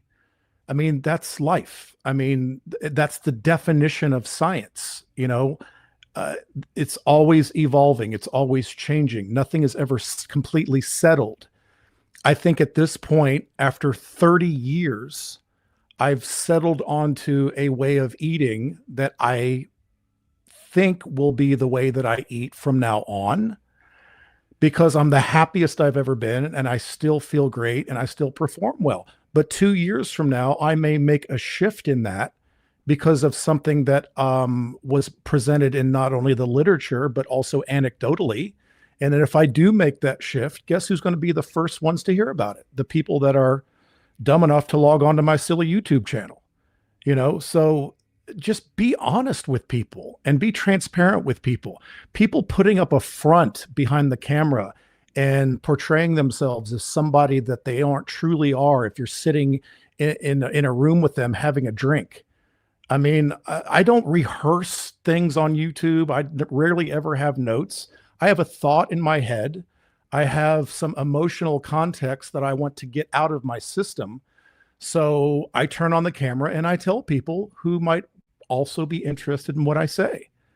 And if you like that, then great. You know, we can be friends. And if you don't like that, great. And guess what? We can probably still be friends. But the dogmatic approach and the cult-like approach to diet and training and whatever else the case may be, politics, I mean, there's no place for that for me. You know, we can still be friends. I have people on the political left and on the political right, and they are my friends. I have people who are religious and non-religious, and we are friends. I have people that eat high carb diets and people that eat lion diets, and we are friends. And unless somebody comes to me and says, hey, I noticed that you're doing this, and I'm thinking maybe a segment of that might benefit me. Can you tell me more? Absolutely. Here's what I think. And then they can either take that information and apply it or they won't. And either way, it's still fine. I don't care. You know, you can't save the world. That's the one thing that I've found about being a coach and a trainer for 30 plus years. You can't save the world. You know, every once in a while, you're going to get that one bad heifer that jumps the fence and leaves the herd. Let that one go. Go focus on the herd and get them to safety. And that's the way I look at it now. So, you know, and kudos to you for being the same. Yeah, I mean, I like that approach, and we've got a prime example here on the screen right now. So, this one of the ladies is what is called Kimberly. She's got quite a complex sort of health history, somewhat of a similar boat to me. Like, has physical limitations, but doesn't necessarily look it. You know. Anyway, she's a lady of faith. I believe every Friday she has no meat, so it's part of her. It doesn't have meat, but she'll do her best in spite of that. She's still reaching her goals. Absolutely. Now, imagine if I was one of those coaches and say she had a health issue or something popped up. I said, well, you know what? This one day a week, that's what's running the bank for you. It's fucking up all your results and all your gains. And the reality is she's still getting results. It's still working. And my job as a coach is to work around that. It's not about having, like you said, the dogmatic approach. And I don't think I've actually ever had anyone follow the lion diet I've ever worked with, ever. I've had a couple of people that hired me who were formerly on a lion diet and did not do well. Now, I'm not saying that's everybody. I'm just saying these two particular people did not do well long term, started getting some pretty severe diminishing returns. And we worked through the process together and we corrected those issues. But no, I'm not currently working with anybody that's just all red meat. No. I tried the line diet myself, like a lot of people, just out of curiosity. I did it for about 3, maybe 4 days. By day 2, I had heart palpitations, what would mimic, I guess, POTS, that sort of syndrome. Yep. So I felt like crap, like anxious, like really horrible. And I thought, oh, maybe it's an adaptation thing. I spoke to my friend, Harry Sapana, so we did some little reviews together, some research, did all the genetic tests and things. Because I like to find stuff out, you know, I don't like things not being known, you know. And it turns out I've got a calcium uptake gene thing. So people from a certain lineage, so people from pastoral genetic line, I guess, where they might have had high access to dairy in their previous ancestral life, sort of thing. Therefore, my dairy requirement is a lot higher than people's. And people say, "Oh, but it's not a required nutrient." Blah, blah, blah, blah. Like, well, obviously it is. Otherwise, I wouldn't have felt so crap. So there's a difference between required and surviving and thriving. It's that age-old analogy, isn't it? So I actually have a higher calcium intake requirement than most people because my heritage or line of people before me had so much of it. I've not had that genetic epigenetic shift in time where I can say, I don't have it as much now because my dad or my mum had less access to it. There's not been that genetic switch. Right. So for me, yeah, I actually feel better with dairy. This other thing that I come to notice, when my blood level of ketones, for what it's worth, are higher, I feel worse. Me too. Me too. So Yep. how does that? People always tout, ketogenic diet's great for how you feel. And I'll probably argue, yeah, like being a fat burner, you probably work better from a cognitive level if you've got depression, anxiety. There's science on that. But obviously there's a rate of diminishing returns. I believe it's the Inuit folk.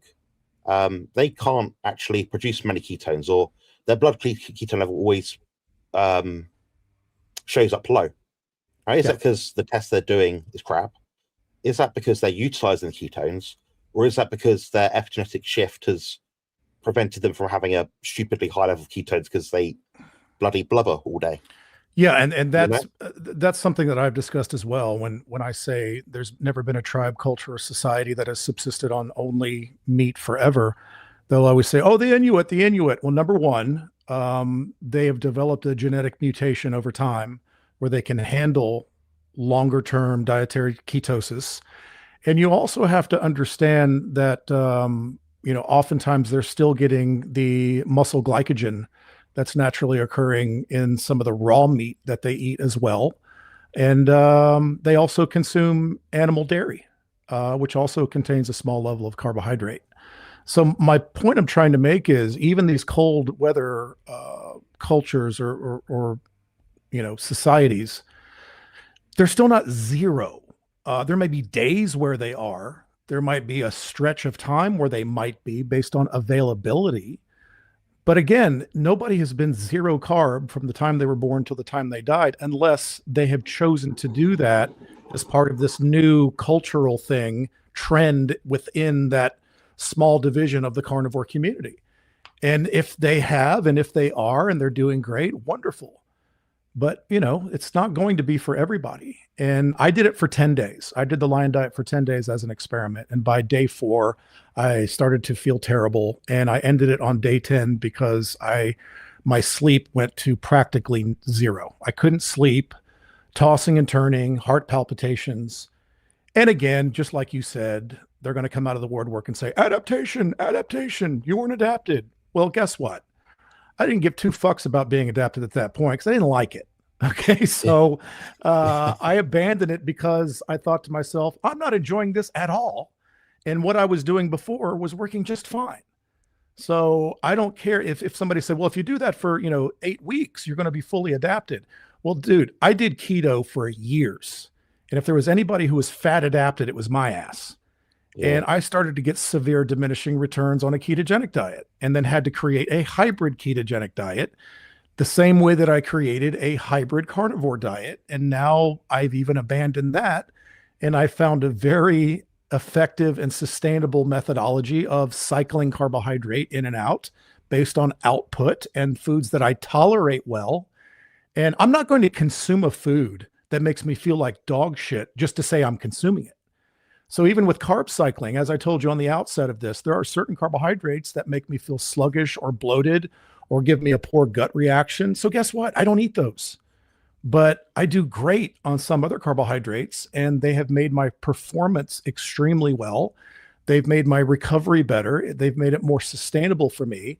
And I notice a bigger, fuller appearance and roundness in my muscles. And it made the severe elements of a prep diet, especially in the last 4 to 6 weeks, much easier for me to control and maintain. So why wouldn't I continue to do it if all of the results have been positive? Just so I can, reactivate my carnivore card? Seems kind of silly to me. So again, do what works best for you.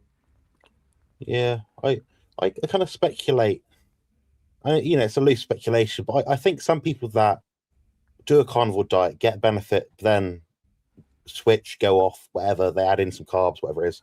I think there's some sort of hormonal element to it, like dopamine suppression or something. I don't know the science around it exactly, so I couldn't really sort of dig into it. But I mean, some people, my brother, for example, he can't sleep on a ketogenic diet, but he can do a carb backloading approach and still sleep.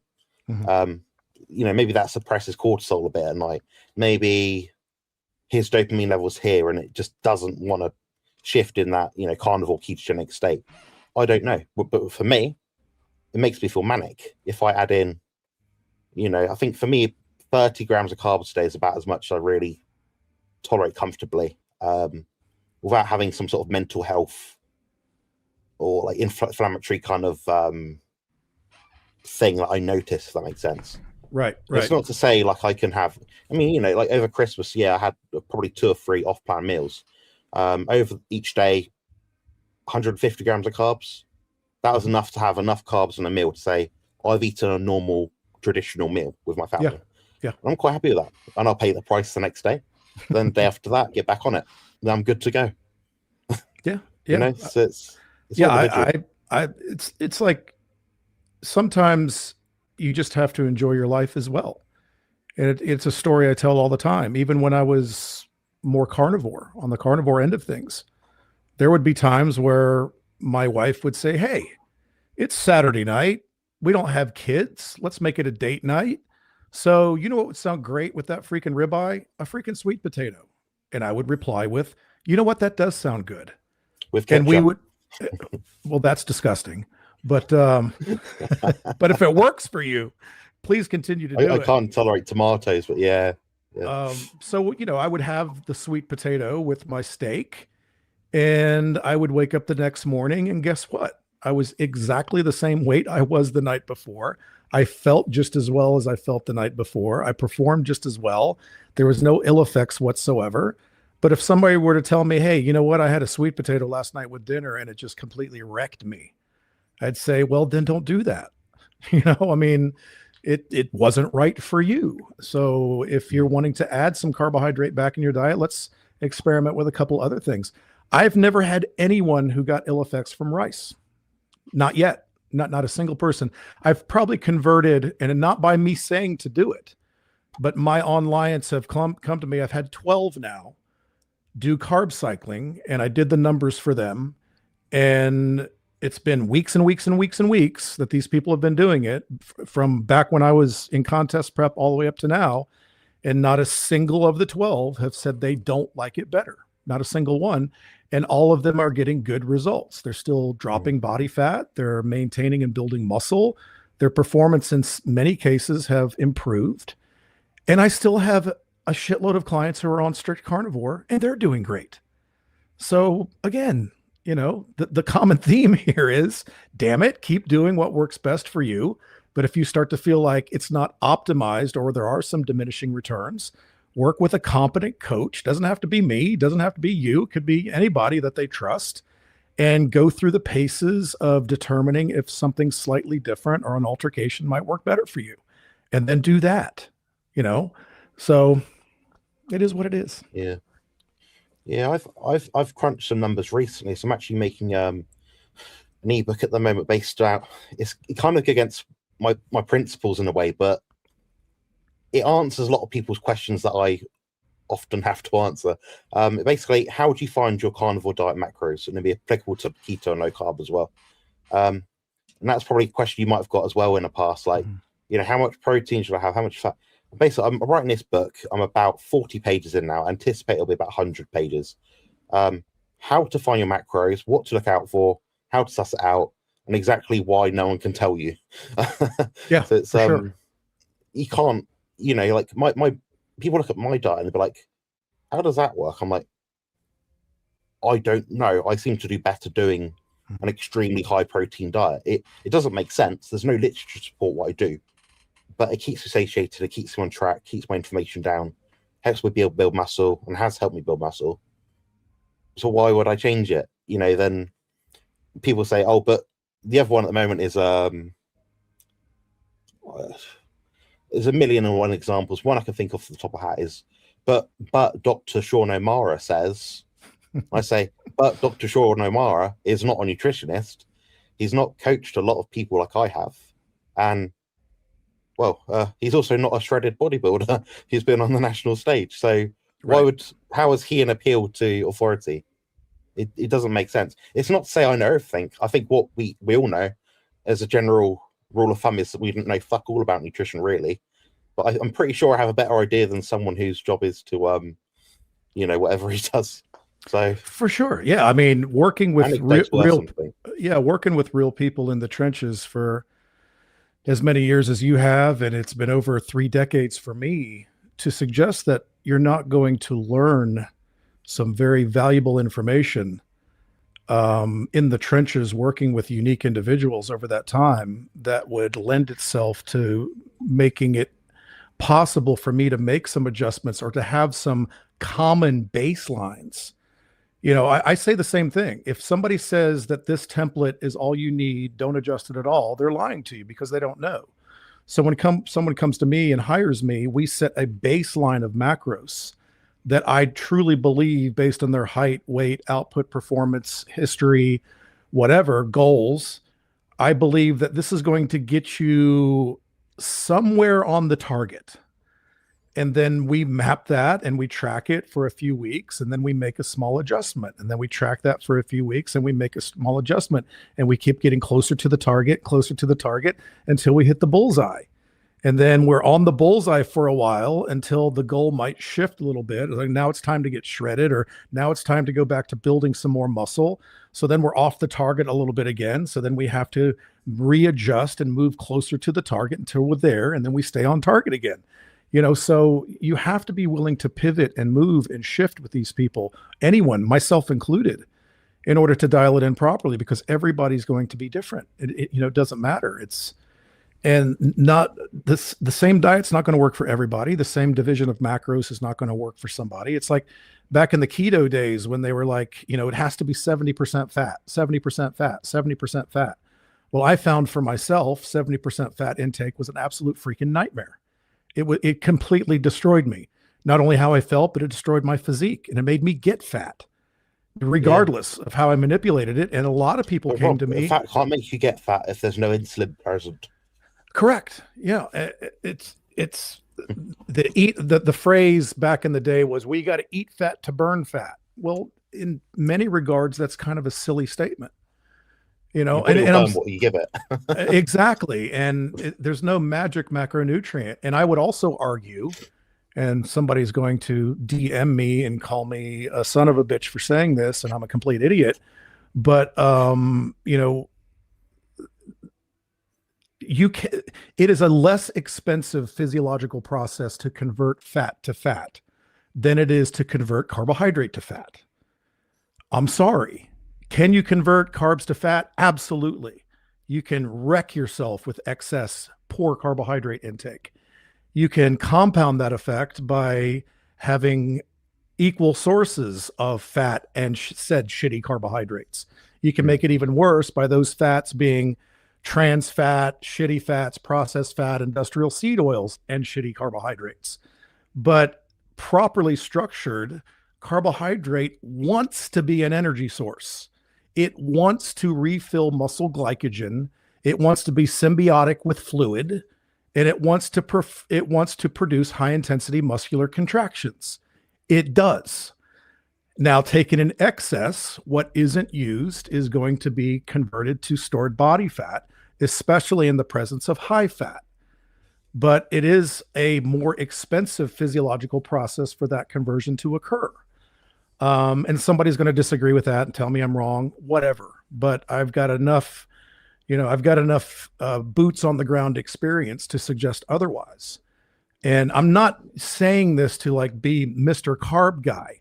There are still people out there that just can't do it. And I tell them that. I'm like, you have spent too many years abusing yourself with a bunch of shitty carbs and shitty fat.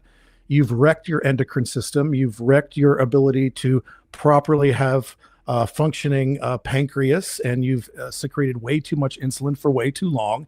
You're a damn train wreck. So we need to suppress that for a considerable amount of time before we can slowly reintroduce certain foods back into the protocol. So there's that. So again, the common theme is it's different for everybody.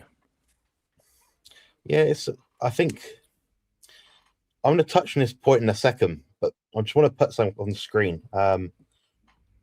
Just from one of my subscribers. So the Feral Grandma has kindly donated or gifted 5 Carnivore Muscle memberships to people on my channel. So thank you very much. That helps me That's out a lot, awesome. and it helps other people.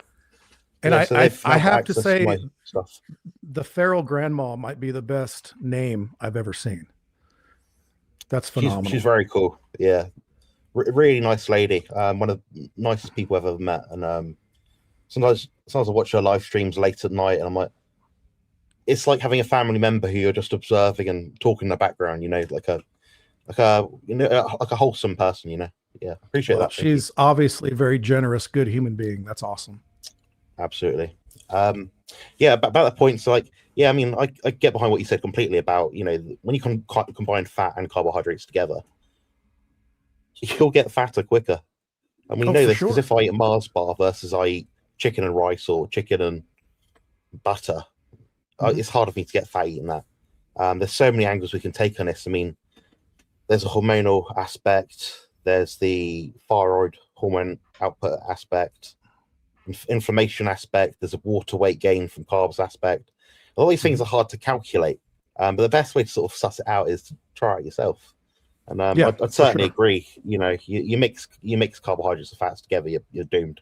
So you like you said at the start, you pick one substrate that you're going to work with majority of the time, then titrate up or down. I tell my clients, the first step is we need to choose your dominant energy component, and then we will manipulate the percentages in a way that's going to serve you.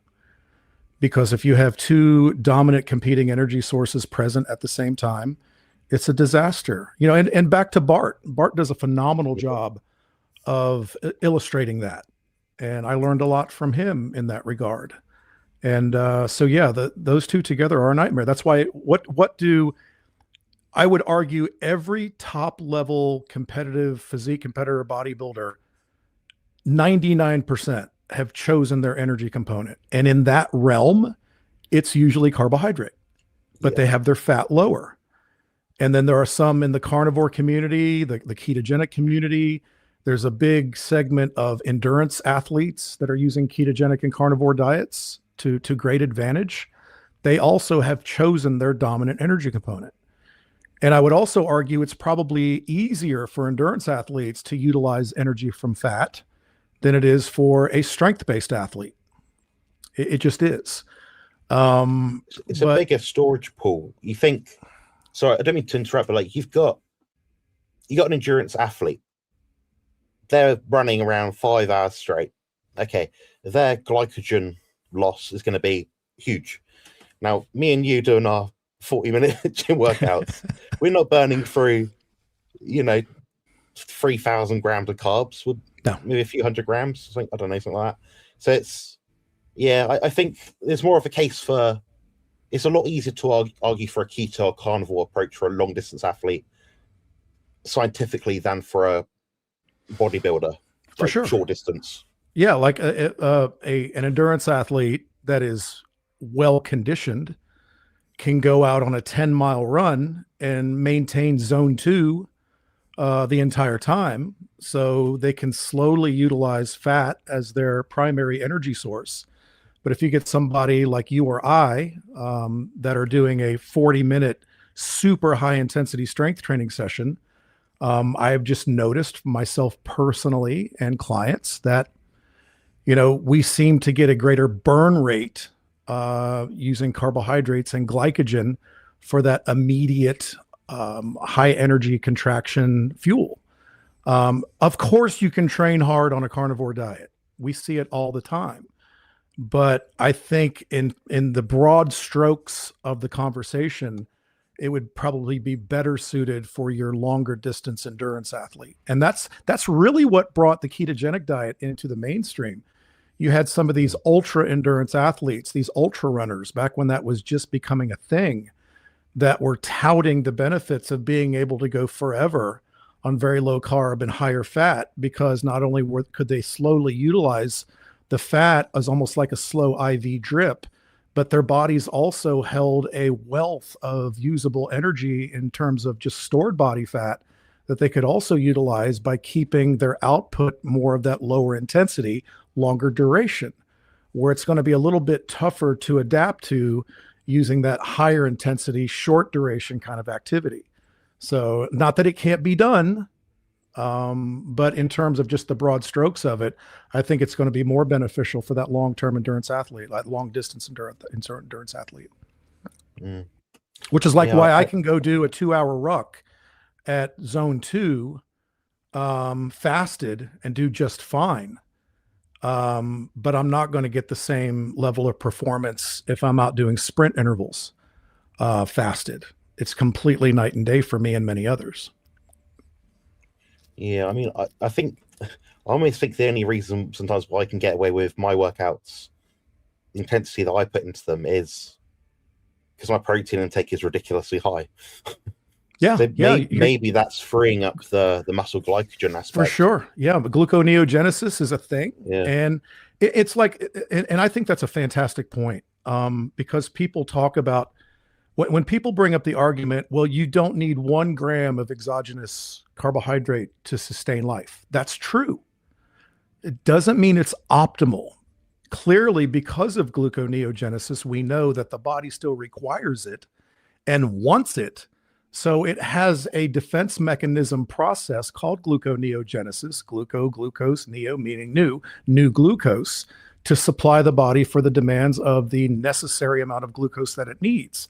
The way I look at it as a high intensity strength athlete, I look at gluconeogenesis more as a backup system. I would rather utilize carbohydrate up to a level before spillover to utilize high intensity muscular contractions, and spare protein to be able to utilize its full value in terms of muscle growth, repair, cell regeneration, and those things. So I like to find that balance between able to use the fuel source in the moment. And, when people say, well, carbs are protein sparing, technically they're right. Anything that isn't protein, because it frees up. It frees it up. Yeah. So for me, I would rather spare protein. That's why I always did pre and post workout carbs. I'd rather not activate gluconeogenesis in that moment, at least, and spare protein to do the job that I've intended it to do. And I'd rather use that quick burning high octane fuel from muscle glycogen to accomplish that particular goal. Not that you can't utilize amino acids via the gluconeogenesis pathway for that purpose. If that works, and if that backup system becomes your primary system, and it's advantageous for you to do that and be able to thrive on your diet, then thank God that that's there, Yeah. So, just kind of pick your path. I think there's obviously pros and cons to both. I mean, if you want to get a load of fuel in quickly, you're going to do it quicker eating rice and honey than you are eating a ribeye. It makes sense, I think we can upregulate enzymes in our body biologically to have a greater level of gluconeogenesis. And obviously, it's going to be a genetic component as well. If my ancestors didn't eat any fruit, they probably didn't. I mean, I imagine I'm Scandinavian by heritage based on DNA ancestry things. Obviously, I'm blonde haired, big and tall. So so it's maybe my genetics are upregulated to deal with more protein than other people. Maybe that's how I'm getting away with it. I don't know. But the thing about the carnivore diet, it's gluconeogenesis is, well, it's actually demand and supply driven, right? But in a way that's rate limiting, because if I want to control my body composition and I wanted to get the exact amount of protein, well, the exact amount of muscle glycogen to perform in the gym, but I know my body will only create what it needs to at that point in time to perform the work. Correct. I'm going to do it better with protein, which is satiating, and it's going to glycate less than a readily accessible form of sugar. So if I eat a ribeye and that converts into sugar downstream eventually to whatever degree, then I eat a bag of Haribo or jelly sweets or something, or jelly beans. That jelly beans is going to glycate a lot quicker. The potential is obviously there because we can't. It's not self-regulating. We're putting in a fuel, and it might be the exact amount if we're lucky, but also might not. It also might be too little. So I think that's one argument I'd say for the gluconeogenesis kind of pathway. But like I said before, the limitation here is obviously the appetite side of it. I doubt someone like Nick Walker or Big Ramy is going to be 300 pounds on stage or whatever, or Samson Dowder if they're eating ribeyes. No, I doubt it. No, I mean, that's why they do what they do. And, Yeah. you know, you would hear stories about some of the bodybuilders back in the 60s and 70s on a much more meat, dairy, and egg heavy diet with lower carbohydrate. But when the sport shifted and the prime focus shifted to the more mass, the better, then I think you saw the shift also with the dietary protocols as well. And again, for me, I mean, I completely agree with everything you just said. But for me, there's also the sustainability element of it. I find it to be more sustainable utilizing pre and post workout carbs and even carbs throughout the day at a certain level. And there's also the aesthetic benefit. I mean, you can't tell me, and my workout partners would agree, the way that I look with full glycogen stores during and post workout is ridiculous because of the full muscle bellies, and they're full of glycogen and water. And I like to be able to assess my physique a little bit more closely to what a more true representation of what it will be on stage. Yeah. And who doesn't like having this outrageous freaking pump and outrageous vascularity? And yeah, everybody will say, well, if you just do salt, you'll get the pump. Yeah, you get a great pump with just salt. I get a much better pump with salt and carbs. I do both. And I'll even throw in a little baking soda, which gives you skin tearing pumps. And I just like that. And I just personally, this may not be everybody, I can sustain intensity far longer with a carbohydrate driven energy source than I can on a non-carbohydrate driven energy source. I just can. And maybe that's another reason why all your top bodybuilders utilize a carbohydrate energy source and stay lower fat. So again, it's whatever works for you. And ultimately, that's the only thing that matters. So if somebody's more on the carnivore side of things, we can work with that. If somebody's more on the carb cycling side of things, we can work with that.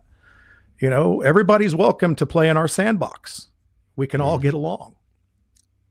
Yeah, I mean, how would you think we should tackle this then? Obviously, we both utilize different approaches, but we work with different people, following different approaches themselves. I mean, is there some sort of message we need to put out to the carnivore or, you know, low carb community out there? Because I'm getting somewhat frustrated, and I think I honestly do think a lot of the influencers out there are pushing it a bit, in terms of the dogmatic approach, the very anti sort of thing. I mean, you know, in the carnivore bodybuilding group that you operate, we see people on there with all sorts of different diets. I mean, I saw a guy the other day with, it looked like oats and strawberries in it, and he had like a protein shake next to it, something like that, I think. I've seen other people do their meat with like a few tablespoons of rice. You know, it sounds like it's a bit of a silly question because I don't really know if there's an answer, but how would you tackle that? Like trying to get people to be more cohesive and I think in that regard, you know? I think in that regard, that group was developed, if you read the description, to basically encompass everyone, but sort of starting with the hyper carnivore approach, because that's the way I've always been. So if somebody posted a picture of oats and strawberries with a whey shake or some eggs and said, this was my post-workout meal, then I would be okay with that. But if somebody was on there, like, you notice I don't go onto the carnivore bodybuilding group and tell everybody about the 350 grams of carbs I've been eating all day. That just would be disingenuous. It wouldn't be, it's not the right thing to do. I will still go in there and moderate and answer questions because I've been there. I know the carnivore space. I've competed and operated at a very high level on a hybrid carnivore diet or a hyper carnivore diet. But if that's not your thing, there are other groups out there. Or if you want to ask questions about adding a little more in or taking a little more away. But, you know, that's why that group can be frustrating. I think people are just a little bit confused. And that's why I created another group. And that group, the Hypertrophy Underground, is specifically for people who just want to train freaking hard, maximize their body composition almost to an extreme level. But in that particular group, we are not beholden to any diet that has a name. Carnivore, keto, bodybuilding, carb, freaking vegan, none of that. It's just ask questions about general diet. If you want to ask a carb cycling question, you're welcome. If you want to ask a question about manipulating a carnivore diet, you're welcome to do that. If you want to talk about anything in that regard, you can do that. But I think respectfully in the carnivore bodybuilding group, let's keep it relatable to that at a minimum, that 70-30 division, which is what it was always intended to be. And most people, do that. Now, every once in a while, you get people in that group that are on the other end that will chastise people because they had some cream of rice as their pre-workout, even though they had nothing but freaking meat and eggs the rest of the day. Well, that's allowed because that falls within that hyper-carnivore prescription. So it's just the way I look at that. Yeah, I mean, I actually joined. I joined a group, Rob. I'll say who it is because I think what I'm about to say is quite fair. Do you know Drew Bay? Yeah, Drew Bay. He's in the hypertrophy group. Yeah. So I paid to join his group, and I had a question about my training. So I was like, I'm not a novice to training, but I'm relatively new-ish to high-intensity training. At least I had some questions about very specific things with my main sort of training program. And I joined the group, and I got booted within about 2 hours. I didn't say anything offensive or rude, nasty, derogatory, dogmatic, nothing. What I did was I wanted to post a question. It said, "Hi, my name is Jonathan. I have these conditions. This is what I'm looking to do by training. Anyone got any pointers? I follow a carnivore diet, and I have a YouTube channel where I talk about training and stuff." That's if they wanted to look at what I do in the gym or I don't know, whatever. Anyway, I couldn't even post the question in the group because I believe he censored the word carnivore. Oh, I got a message from him about, pretty much imminently. It's a respectful message. It says, "Hi there, Jonathan. Thanks for joining.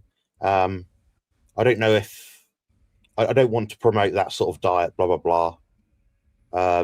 You're welcome to have a refund." And I was like, this is a training group about high intensity training. Exactly. That and is I happened bizarre. to literally mention what diet I happen to follow. And I'd never said to anyone, follow my diet or you're doing it wrong or anything. And so I'm not in the group anymore. Well, that I will say it's a very dogmatic high intensity group. They're very purist, where I am not. I have wiggle room within the high intensity training approach. I'm more of a Dorian-esque type guy rather than a Menser Arthur Jones type guy.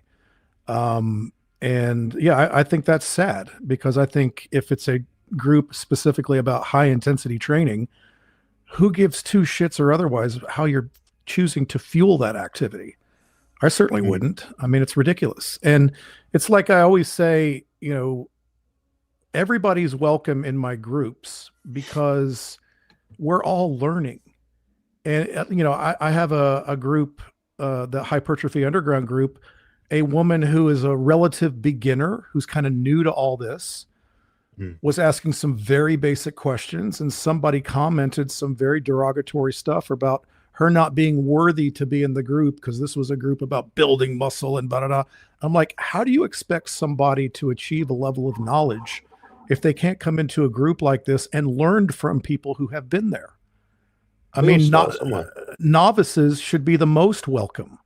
These are the people that we're trying to teach and to mold and to benefit so they don't go out there and do things incorrectly and hurt themselves or get dissatisfied with the whole entire experience. So I think that's wild. And, I have a group called Masters Bodybuilding that is typically for people who train and compete over 40.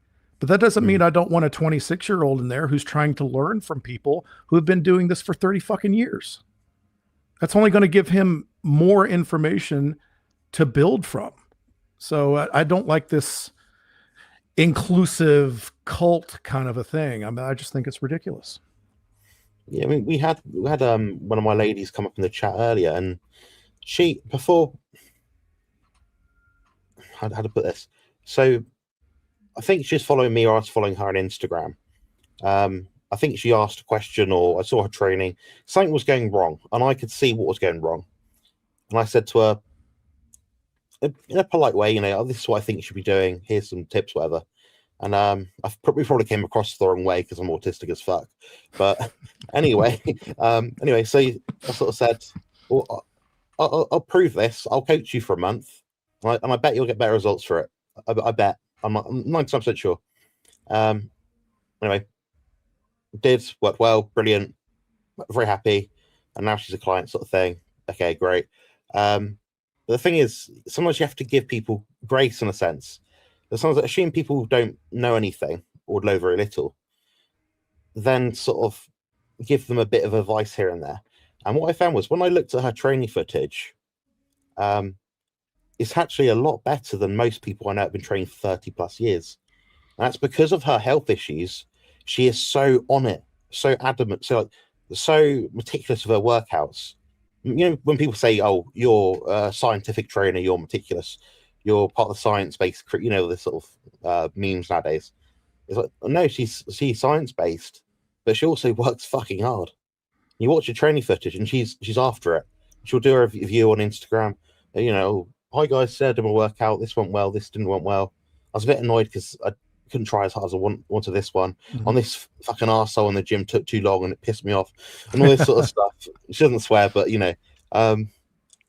but you get to infuse that passion into other people. You never know how it's going to impact their life. So now she's looking at competing next year, and or doing like a transformation contest. And I'm like, imagine if she didn't do that next year. She's got two young children, 2 young girls. Maybe that would impact their life, their future. Maybe they're not motivated to stay in shape. So it's always a trickling on effect. So you have to always give people grace and always try to just assume, even if someone's an absolute noob, you don't know where they'll end up. I mean, Big Ramy, before he probably even picked up a weight, he looked like bigger than both of us put together. When he started training, he's like, "Oh, hello, this is me after training for 6 months." And you look at him, you're like, "You're bigger than like a pro." How did that? See, you don't know. You never know where people come from or where they end up. So, absolutely. I've the same as you. I've given up, or I've given more information away for free than I've ever charged for over 30 years. Because that's what we do. We're coaches. We want to help people. We want to see them improve, and that's our job. If somebody messages me at 3 a.m. when I get up at 3:30, they're going to get a reply. And I don't mind that they messaged me at 3 a.m. I mean, that's our job, is to be available and to help. And there's a point where you might need to convince them that they need to sharpen their critical thinking skills a bit more. And they probably could have answered this themselves, which is also a way for increasing your level of intelligence. But yeah, man, I mean, I think that's awesome. And that's what we do all the time. I've done a lot of, scholarships over the years. And even for some that it was a budget issue. It was a financial issue, but their story resonated with me, and it was a phenomenal experience to work with them, even if there was no financial incentive whatsoever. Yeah. I mean, I tend to do one person a month. I'll reach out to these people. They used to come across these people. They come up in your feed sometimes, and the story has to resonate a little bit. It has to be someone where, I made a mistake recently. I started working with a young. I can't even give any information, but a young girl basically. Didn't follow the plan. Didn't check in. Didn't bother. Didn't say thank you. Was rude. Never acknowledged my feedback. Didn't follow the protocol at all, like remotely. And I was like, oh, this is a waste of time. So I spent about 4 hours on this lady. But anyway, long story short, it's not. I mean, I know yourself. You're a bit like me. You sort of offer, reasonable rates. I mean, I've seen some of these programs out there, Rob, and I'm like, fuck me. How do you charge like $800 per month? Yeah, it's crazy. That's mental. That's more than some people make. That's more than what some people spend on their own family over a year. Yeah. You know? Yeah, there's I don't get people it. out there charging 3 times what we do and not, Mm. and they've got not even 10% of the experience. But you have to you have to strike a balance in your pricing to make it reachable for the majority. Now, it's not going to be reachable for everyone. So that's why I have one that's $19 a month. It's not personalized, but you get to choose from seven different amazing workout programs. It's $19. And if you message me on the app, even if you're just on the $19 workout plan, I'll still answer you. I'm not going to be like, no, reasonable. You're not paying the premium. I will not, reach. I've had all kinds of people on the $19, basic coaching program that will ask me questions and they'll always get an answer. Now, if they make it abusive, I'll be like, hey, you might want to upgrade because clearly you need more than this. But for 99% of them, they're loving it. They're getting new workouts every week. It's on an app and they can reach out if they have an issue and I'm happy to answer back. So, make something for everyone out there and you'll be doing, a lot more for the greater good. There's a quote loosely translated from the Bible that says your care for others is your measure of greatness. And I believe that. Only caring for yourself, you're going to reap very little. You're going to be very lonely in the end. But if you're caring for others, then it comes back on you. And it's a lot more fulfilling way to live. Okay. That's interesting. I've got one question for you, and I've got my own thoughts on it as well. And I was crunching the numbers for a lot of the athletes I've been coaching over the past 2 or 3 years. I was just looking through all their folders, all their files, putting all the numbers into this faff, just to work out what the averages were. Like average rate of loss, average macros, things like that, like per kilo. And I found some very interesting things. I found that the difference between male and female fat proportion is none. It's the same. Yeah. So this idea of, I'm female, therefore I need to eat 400 grams of fat for hormones. It's sort of BS. Yeah. And obviously, women will have a different need to men. Depends on the output, their muscle mass, their size, stress levels, what they're doing in the day, their adherence, things like that. Yep. But yeah, I found it's all about the same. And for women, it's about 2.5 to 2.7 grams of protein per kilo of body weight. The same for men. And for women, 2.2 grams of fat, same for men. And that's where they tend to be weight maintenance. So this idea, like you said earlier, about 80-20 or 70-30, most people I know following a 70-30 diet get fat. Yeah, all the time. Yeah, so, there was I remember visiting, it was a while back, but I've actually told this story at length on a YouTube video. And this kind of encapsulates a lot of the people, the experts in the space. A woman started a thread or a post in this Facebook group, which was run by one guy, the coach that ran and it had over 100,000 members in it. And it was a keto group. And she said, I'm having a lot of trouble getting in my 75% fat by the end of the day. I'm struggling with this. I just can't make it work. Do you have any advice? This is exactly what he replied. And I'm not exaggerating. He said, well, yeah, there are times even when I struggle to get my 75% fat in.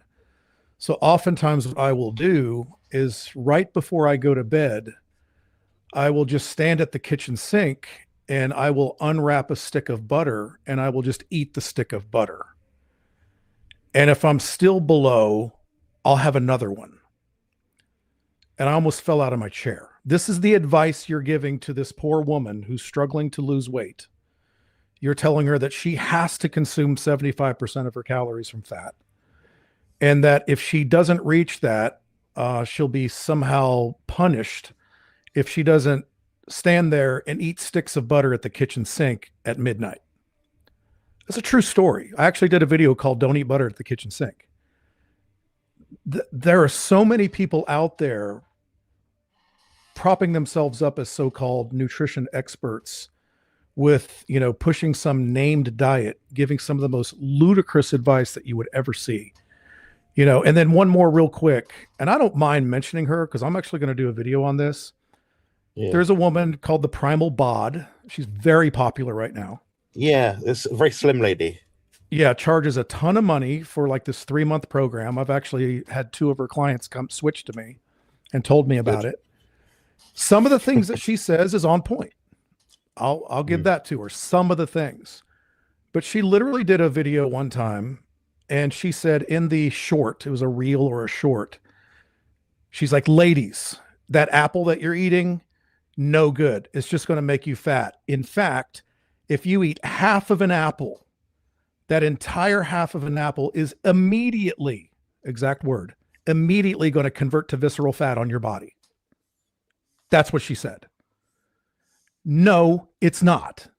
If you eat half of an apple right now, it's not going to mystically immediately turn to visceral fat on your body.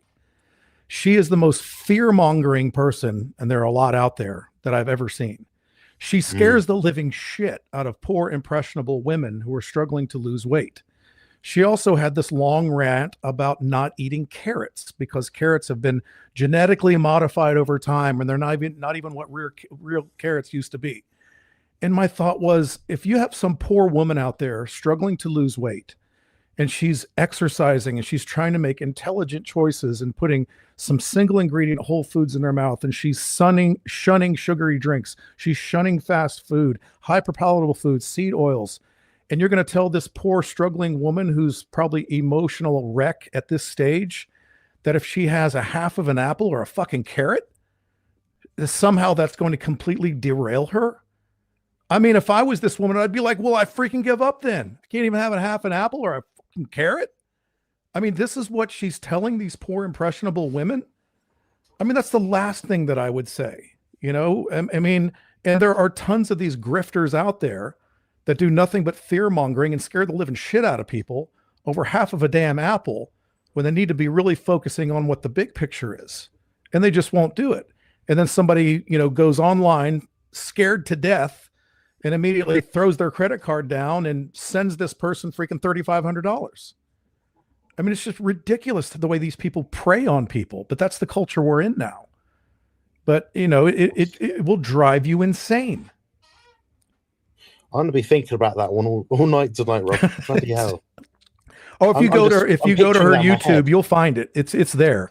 It doesn't take long to find it.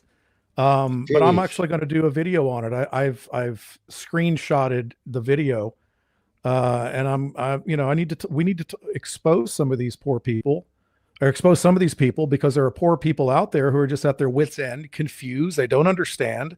They have information overload, and you get somebody like her with her size 1 physique and tells you, ladies, if you eat half of an apple or a damn carrot, it's all going to convert to fat. You're basically going to die a fat slob. I mean, come on. I have this more commonly with women than men, just because of the culture. Women read magazines. Oh, eat this food each day and you'll do this, or don't eat this one thing and this will do that. It's the headliner stuff. The articles, magazines. And I had one lady actually. She's got a very serious competitive physique. Is in you look to her, very muscular, very lean, defined. You'd imagine her being a pro. Anyway, so she asked me, I think it was about 2 weeks ago. She said, "Oh, I've gained." It was like 3 pounds on the scale, and she kept pretty good that week. She's probably about 20 weeks out from her show, roughly. And that was probably the first week of her prep, and she had a drink on the weekend and a meal out with a small dessert. And she said exactly what she had. So I always encourage an open flow of dialogue. I say, "How much do you have? What do you have roughly?" At least then I know. Oh, you ate a 2-kilo pizza versus you ate a packet of French fries. I got a picture in my head. Okay, that will mean that weight shift on a scale, whatever. Or that'll explain the bloating or whatever it is. So in reality, she probably only ate about 200 grams more food in terms of macros over the given week than what was on our plan. she gained about 3-4 pounds. I said to her, how are you going to gain 3 to 4 pounds of body fat if you've only consumed 200 grams of extra food? And it twitched straight away. But the thing is, she's been as knowledgeable as she is, good at training, thoughtful, intelligent she is. She still has been indoctrinated by those sort of primal body people that you eat this 15 grams of sugar from half an apple and it's going to turn into fat. What if the person's glycogen depleted? What if they've had an extra 15 grams of sugar worth of activity each day? How would you account for that? And I think that whole attitude is, yeah, make that video, Rob, and I'll like it and I'll share it. Yeah, I'm going to have some fun with that. I'm actually pulling up a few other examples from a few other fear-mongering grifters that are out there to include them in the party. What else is there that you know? Off the top of my head, I stumble onto them all the time, and I just roll my eyes, laugh, and move on, because if you give them too much serious consideration, you'll want to blow your head off. I don't know. I've saved a couple, so I'll have to dig those up and I'll send them to you. But she's the one that's just driving me nuts. And I actually mentioned that in the group a couple of times and gave some examples, and it's just unreal. And she charges an outrageous amount of money. And I was told, I don't have proof of this, but I was told by a former client that all you get is basically a PDF, a workout program that is mainly body weight, and you get to speak with her on Zoom like once a week for 3 months, and it's like pushing $4,000 or something like that. Now, I don't know if that's true. I didn't see it myself, but that's what Paul the hearsay Saladino is. money, Rob. Paul Saladino money, yeah, or Greg Doucette. Greg Doucette is buying freaking Ferraris now. Charges, what is it, $30,000 for a year of training, $35,000, something like that, or no, for 6 months. I don't know. I'd have to look it up. If you go to Greg Doucette's website and click on his coaching link, look what his fees are. It will blow your mind. Should I have a look now? Go ahead. Yeah, it's insanity. I forget what it is. I just remember it being like jaw-dropping. And I saw a video of him, it was probably a year ago, where he did a video of him buying his new, it was either a Ferrari or a Lamborghini with his wife. Yeah. I don't care how damn good you are. It's not worth that amount of money. Wow.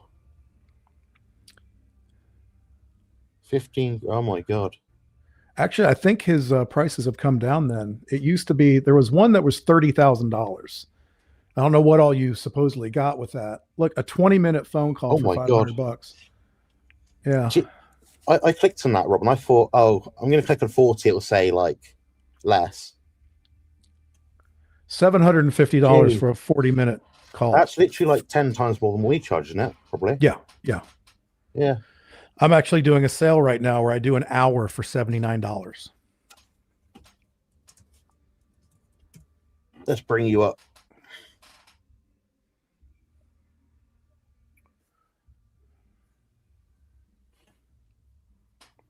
Yeah, I like, you've got quite transparent pricing, I think, from what I remember.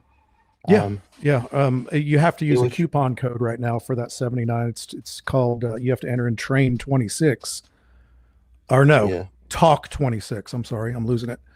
Talk 26, and you get the $150 hour consult for $79. Just because it's that time of year and people are wanting information, they're wanting to come up with a blueprint. So, wanted to help people out and make it more affordable. Yeah. I'll chuck this in the chat just so people can, appreciate that. It wasn't sharing screen. Yeah. Oh, I thought it was sharing the screen, but I'm sorry. No, you're good. You're good. Can you see it now? Yeah, that consult right there, it's normally $150, but if you use the code talk26, it's automatically changes it to $79. That's good value. Yeah. A lot of the carnivore fit folks out there are like $150 an hour, like at best, like if you're lucky, sort of thing. And I can't remember a time where I stuck to 60 minutes. You know how that gets, you get into the groove, and All of a sudden it's an hour and 15 minutes later, hour and 20 minutes later, but it's fun. And I've made a lot of great friends on these consults. I do them all the time. And it's ask whatever you want. Tell me what you're looking to do. Tell me what you're currently doing. Let's map out a blueprint. Let's make this simple. Let's be very, very upfront and frank and transparent. And let's try this. And I always tell them when we're done, listen, I don't have to be on the clock. Once we're done with that consult, you send me an email or reach out to me on a DM. And if you have a question after the fact, I'm always going to answer it. That's what we should do. I'm just not that guy, so I'm always hoping to help. I'm terrible, Rob. Once I'm done, I'm done. That's just me though. My time is so limited. It's that's why I'll say, listen, if the context is usually this, if once we log off after we've spent an hour in the trenches together, I'll always say, hey, once we log off, if all of a sudden you're like, shit, I forgot to ask this, or shit, what about this in regard to what we talked about? Email me. I'll answer that question. I mean, I don't want to leave them hanging just because time ran away from us. And then down the road, a lot of times they'll book another one and then we'll expand on what we talked about. And then down the road, they'll book another one and we'll take it to another level. I literally have had 2 or 3 people that bought 4 or 5 of them at one time. And I told them, just book it whenever you're ready to do the next one, and then they have it. So it kind of commits them to the process by making the investment. But no, I love doing it. That's very generous of you. That's generous because your prices are reasonable. And you say, look, you run out of time. With me, I don't have the time spare because my phone goes off a million times a day. My screen, like you imagine, my screen time is ridiculous. I don't want more. I limit my roster deliberately. But I'm not going to say it's not difficult, but I do map out a couple of hours a day where I sit down, answer questions, respond to emails. And there have even been times where I'll get one of those emails and I'll say, hey, listen, I can't reply right now. I'm completely slammed, but I just wanted to give you the attention that you deserve and let you know I'll try to get back with you within the next 24 hours.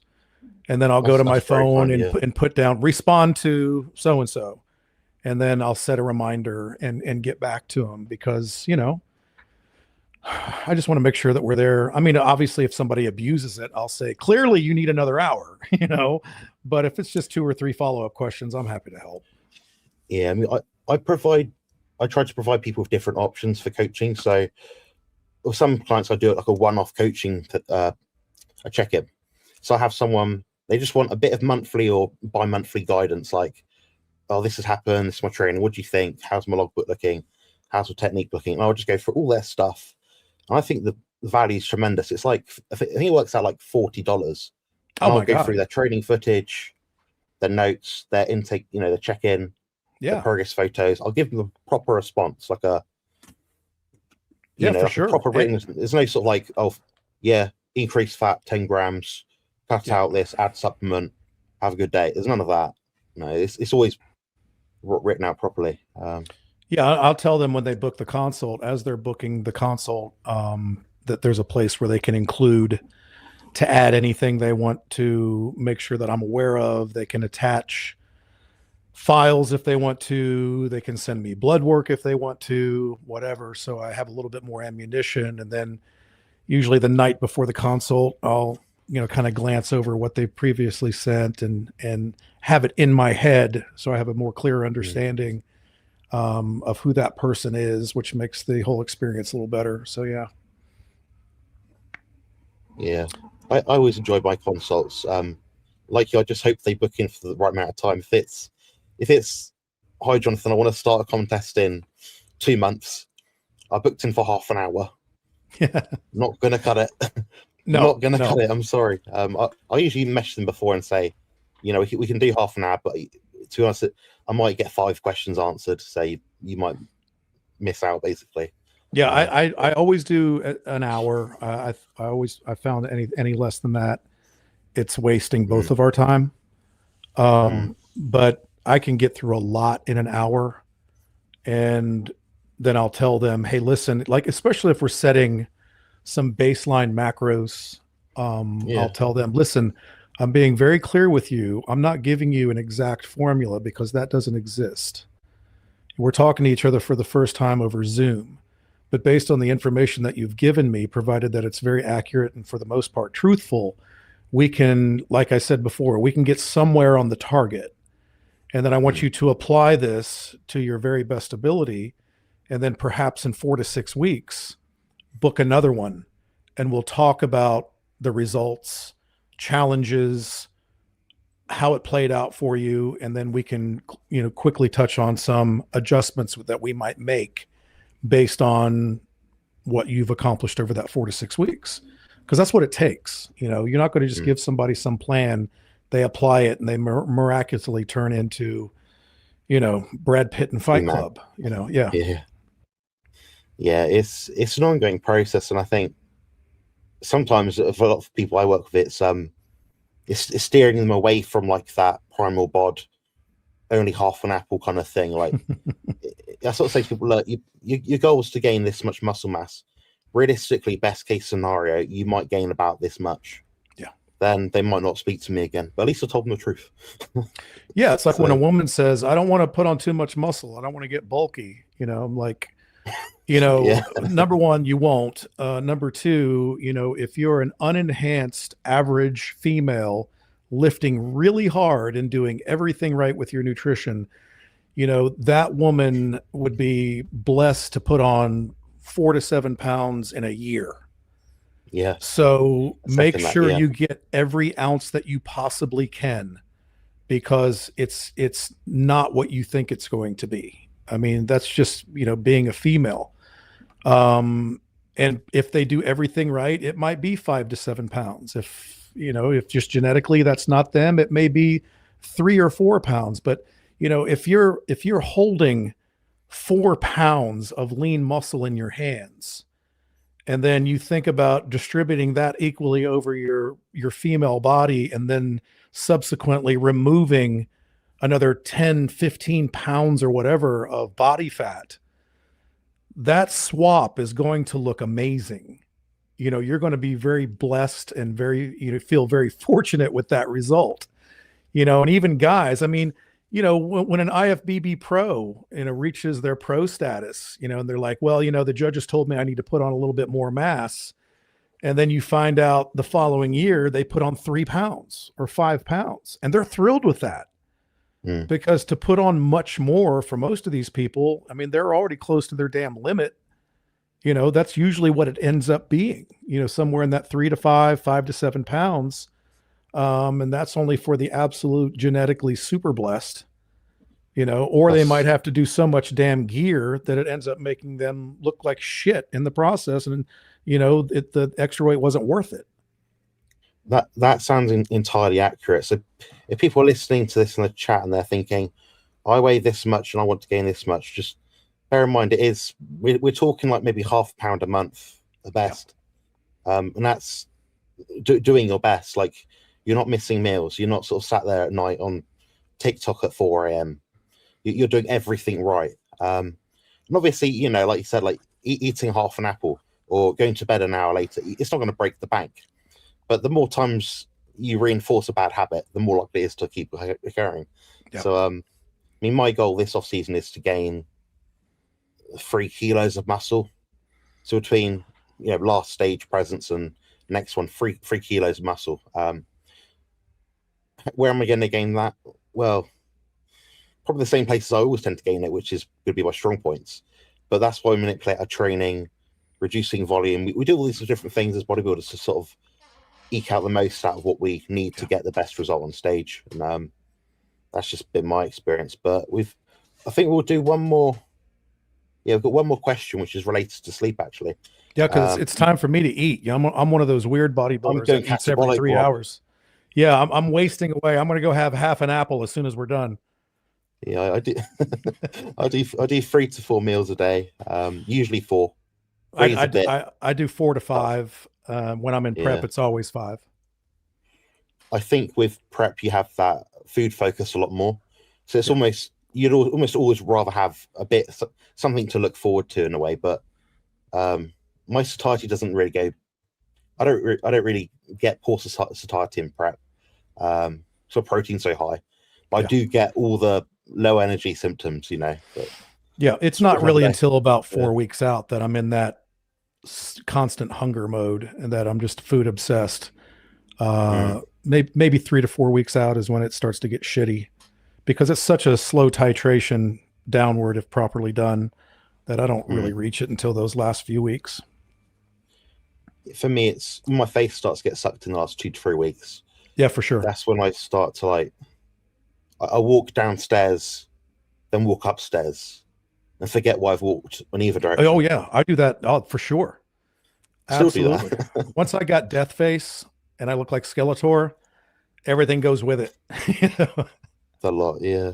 Oh, geez. I'm glad it's not just me. You got a question from Josephine. So, what's your thoughts on sleep? I think it's essential. Do we really need 8 hours of sleep? I don't think I've ever spent that long, other than when I'm really sick, basically. What's your sort of thoughts towards sleep in general? I'm such a big proponent of sleep. Huge. I truly believe that sleep is when the magic happens. Sleep is when we restore everything. That's when we build muscle. That's when we burn fat. I mean, and there's even some pretty compelling research just based on our genetic makeup as human beings that period of time between roughly 10 p.m. and 2 a.m. is when the body is going to regenerate in terms of muscle gain, regeneration of cells and tissue, full recovery taking place. And then somewhere around that 3 a.m. realm is when the brain takes over, because it's such a big energy suck anyway, that's when it's going to take over and replenish brain tissue and neurotransmitter function and all these things. And it really needs a lot of work there. And that's why, just generally, as most people, when you'll start to get that slow rise of cortisol, right prior to sunrise, to prepare the body to wake up because its recovery processes have completed. I tell all my clients 7 to 8 hours should be the goal. And if you don't feel refreshed, try to make some of that up throughout the week. I think 20-minute naps are fantastic if you can sprinkle one in here and there. I'm a huge sleep guy, always have been. And someone once said, I think it was John Meadows, who said the two most anabolic things on earth are food and sleep. And I think he's right. I've routinely had better results, my body composition, when I've been on it in terms of sleep. By the nature of my issues, I don't sleep for 8 hours straight, 6 hours straight. I tend to sleep biphasically. So I sleep maybe an average night, maybe 10:30 till 1 or 2 a.m. I'll be awake for an hour as if I'm awake. Like I could do anything pretty much. I could run up a hill. I couldn't run up a hill, but I could think of something. I could cognitively work. Then I'll go back to sleep again for about another 3 hours. Then I'd say maybe half the days I'll have a 20-minute nap in the afternoon. And yeah, I mean, I find as a carnivore, I need less sleep. So I function just as well on 5 or 6 hours versus 8 hours. I think the detox need is a bit less. That's just been my experience, though. I noticed a lot of carnivores, they tend to sleep less. I agree with that. When I was carnivore, I could do 6 hours and feel really good. And when I consume carbohydrate, it gives me more restful sleep. So it may be because I have more carbs in me that it's causing me to sleep longer.